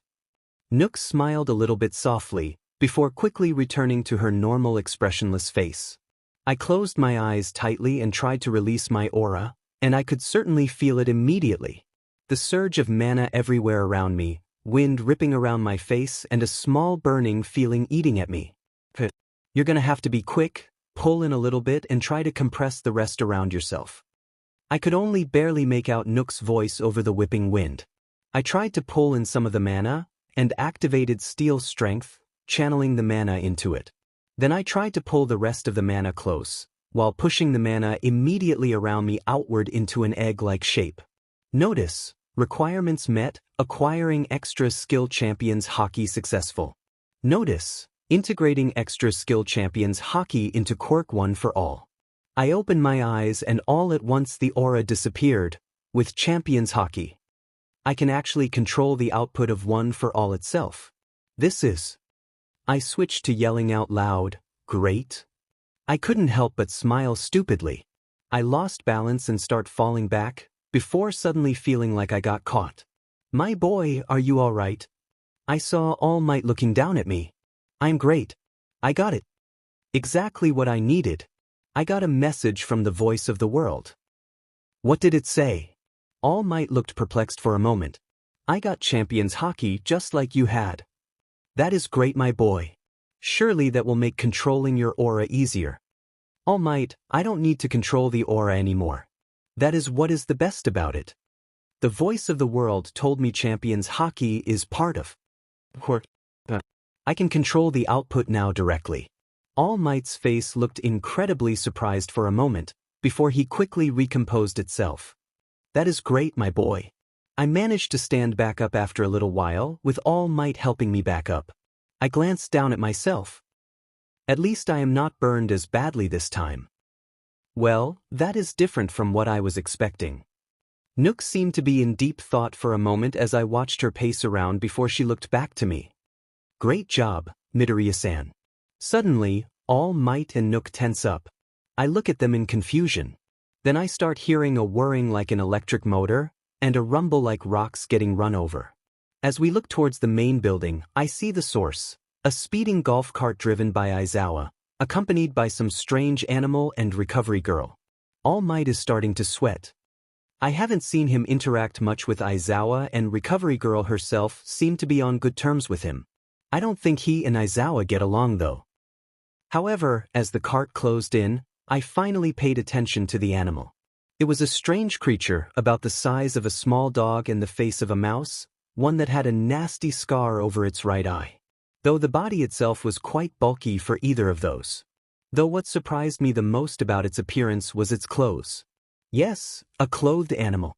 And it wasn't just a small accessory or some cloth, it was a full suit. And then it spoke. Am I a mouse, a dog, or a bear? More importantly, I'm the principal of UA. Oh, so that's why he's terrified.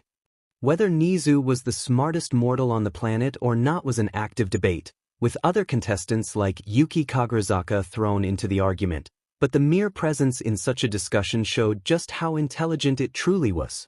Plus he was the principal of UA, so he was the highest authority of the school. Given these factors, it's understandable that even All Might is starting to sweat. Suddenly, my eyes drift to my mentor as I notice sweat isn't the only thing coming off of him. All Might is letting out a lot of smoke. He's reached his limit. And Nook is right next to him. 𝐒𝐻𝑒's face wouldn't shift at this, only throwing a look of acknowledgement before looking at both me and Nook. Recovery Girl and Aizawa had panicked expressions on their faces, even if they made a good attempt at hiding them. My homeroom teacher then spoke up. Care to explain? Nook was quick on the response. We were helping Midoriya-san control his magmana flow so he doesn't obliterate his limbs every time he uses his quirk. 𝐒𝐻𝑒 narrowed his eyes on my colleague. Was it that stutter? Why would a stutter matter that much? I mean, if she was going to say, magic, then was that really a big of a deal? And then he spoke up again. Yagi, you can relax. I'm sure our American student has realized your predicament. Everyone starts looking at Nook with apprehensive faces. Even I started to question my classmate. And so the center of attention defends herself. My apologies, Sir 𝐒𝐻𝑒. I preferred not to speak up about it given how everyone sees All Might as the strong pillar that holds up Japan. I glanced over to All Might, only to see him reduced to his normal form. A stream of BLD coming from his mouth as he stopped gripping it shut. Out of the corner of my eye, Nook examined All Might thoroughly. Finally she spoke. So this is your real form. I noticed how a lot of your body was made of nothing but mana. She could tell this entire time. I stumbled a bit at the realization. This conversation aside, problem child, what was going on? Your aura was released again, and I believe I made it very clear doing things like that was dangerous during the apprehension test. Aizawa spoke, making me glance over to see him with his hair raised a bit, and with a little glow in his eyes. I can explain. I was just training with Nook-san to control my quirk, you see, and she suggested a better way to control my mana to make sure I could use it more actively. To figure it out I had to release my aura, but that is enough. Aizawa turned to Nook. Explain. I just explained to him how to control his aura to use mana constantly instead of in small bursts like he was doing before. Nook took a serious expression and stood straight up. You know how dangerous an aura as large as his is? You could have been hurt. He could have been hurt. Aizawa continued. He'd have never learned to properly control it without releasing it, regardless. I have a high enough resistance to mana myself to be inside it. Nook released her own aura immediately around herself. See? Fair enough for your own sake, but his. Aizawa glanced back to look at me again.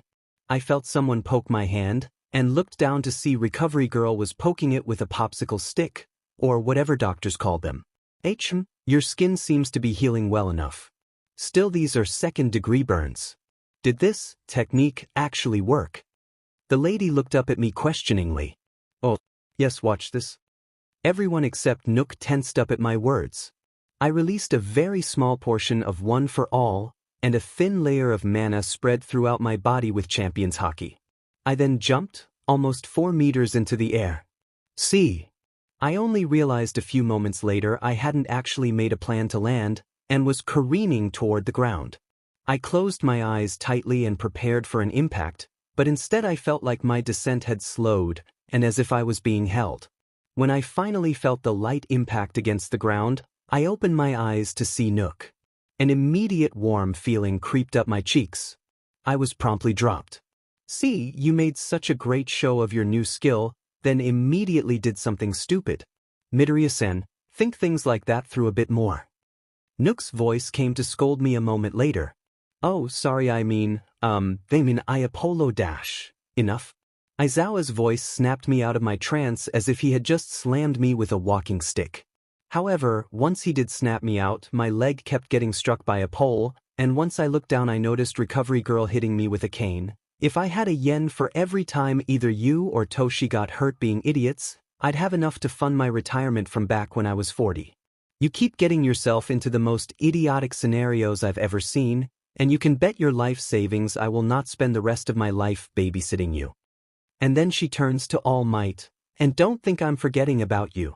You somehow managed to be less responsible than Missy over there. Since when is releasing champions hockey like that a good idea? She then gives Nook her first lecture in you. That question also applies to you, Dragon Girl. Even if you have good control over it, did you honestly believe you could simply teach someone such a dangerous skill? And don't say you were supervised. Having Toshi as a supervisor is the same as having none as far as I'm concerned. I apologize for the trouble. Nook quickly says. I follow suit. I am also very sorry, Recovery Girl. Spare your sorries for your own body. I'm not the one you're gonna break every 5 minutes a responsible adult isn't around you. I actually looked back at my legs, not finding the burns I was waiting for. Guess self-regeneration is a really good ability to have for crazy recoveries. This might actually be an issue. Nizu, who has been quiet for now, spoke up. Everyone around him tensed up.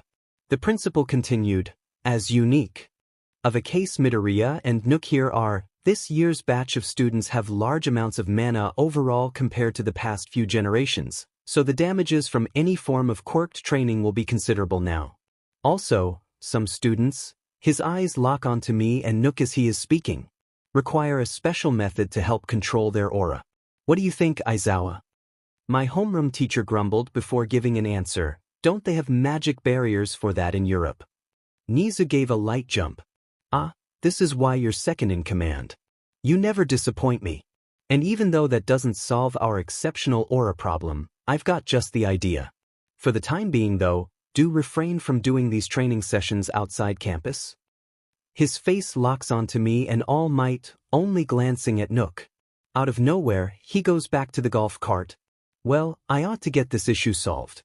Aizawa, let's go back to my office.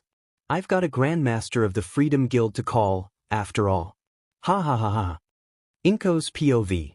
Izuku came home by 9 o'clock. Late again. The 3 days my son spent at UA had concerned me, even if he came back unscathed. Why he had spent those days there I did not know, as Izuku never actually sent a text saying he was fine.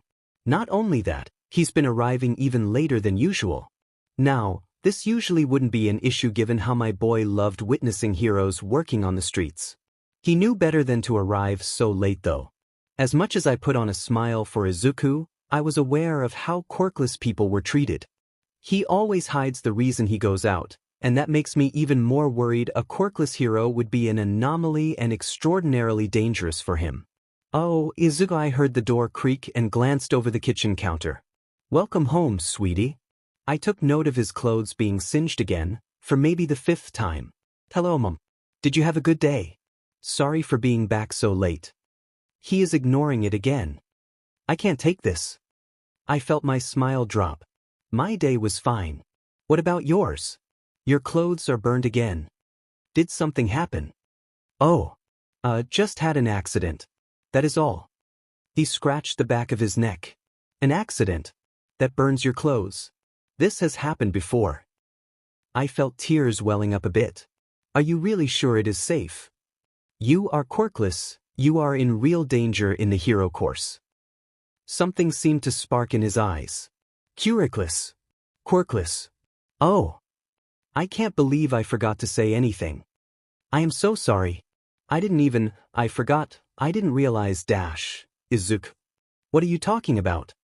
I tilted my head while wiping at my cheeks. He paused. I have a quirk. Minus 2,595 words. Rimuru's POV. A palm slammed down on the table in front of me as I was skimming one of the library's last books. Rimuru-sensei.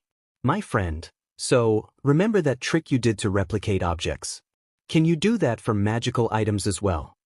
Yuki had approached me with his classic smile. Yeah. What?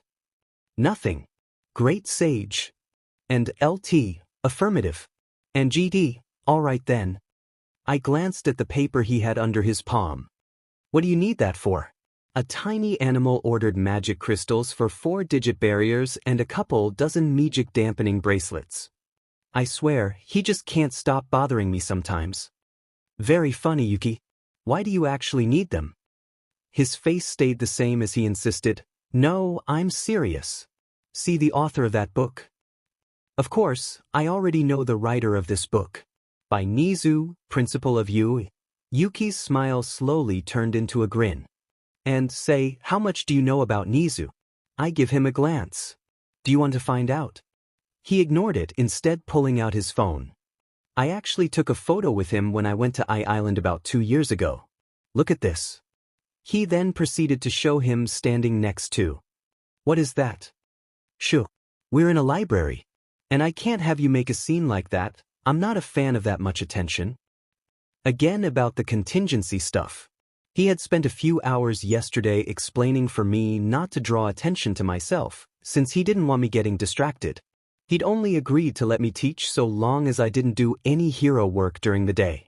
Which was a good deal to me. I wanted to avoid running around the city all day anyway. I sighed. Alright, are you kidding me or serious? I see here that is wearing a suit, but are they really the principal of the most popular hero school in Japan? Yes. This new Earth is Naiwa. Alright, just what do you need to make all this stuff? You said you had a lot of magisteel in your stomach, right? Yuki smiled again. That's exactly what we need. So I'll take you to the support course's garage. Walking up to this garage door, I didn't exactly expect it to come flying off its hinges at high speed and hurtle toward me. Luckily, cutting slime in half isn't very effective, so my halves just fused back together after a few moments. Yuki sighed audibly. I am glad that you were the one standing there instead of the other staff. Or Veldanava forbid a student. I can't have another lawsuit after last year. This isn't the first time this has happened. Well, no. I guess you'll meet at least one of your students early, but my guess is 2. This may be a high school, but we also have some other children we've taken in. I'll explain the details later. He gestured forward. Get out here. Kenya. Alice. I know it is you two now. A young girl with blonde hair and pink eyes in a pink dress and a cape slinked out of the blown-off garage door slowly. Sorry, Yuki-sensei. Kenya did it. He set off one of the mines for the sports festival. To start off sweet, then immediately throw your classmate under the bus. They'll be a handful. I sighed again, sensing a long first week ahead of me. Kenya. Fine. An orange-haired boy with black eyes in a tan tunic stormed out of the garage next. It wasn't my fault. She tried to possess it. She made it get all charged up. I turned to Yuki to see him just standing there pinching his nose. Just go back to class, we need to use the garage. Izuku's POV, I am. All Might's booming voice was heard across the classroom. Walking through the door like a normal person. As he awkwardly slid into the room in his Silver Age costume. I can almost sense Nook rolling her eyes. I looked a bit closer for a moment. All Might, did you rip off all the logos of your sponsors? For legal reasons, I am not allowed to explain that, young Midoriya. I was the last to get out of the changing rooms, in the hero costume my mother made me. This can't be embarrassing. I made my way to the training ground beta behind the rest of the class. All Might started explaining as he walked along. Unfortunately, for the next week, or possibly longer, we will not allow the use of quirks on the main campus. This is to prevent mana poisoning among the staff and student body. As many of you have large quantities of mana. Therefore, today we will be doing practical hand-to-hand combat training. Quirkless. This'll be fun. I heard Nook say absently somewhere near the front of the group. We eventually arrived at Mach City Beta. All Might turn back and ask the class, alright, do any of you have any experience with hand-to-hand combat? Nook and Ojiro were the only ones to raise their hand. I see. Would you two step up for a spar with each other? Ojiro, you can fight with your quirkless.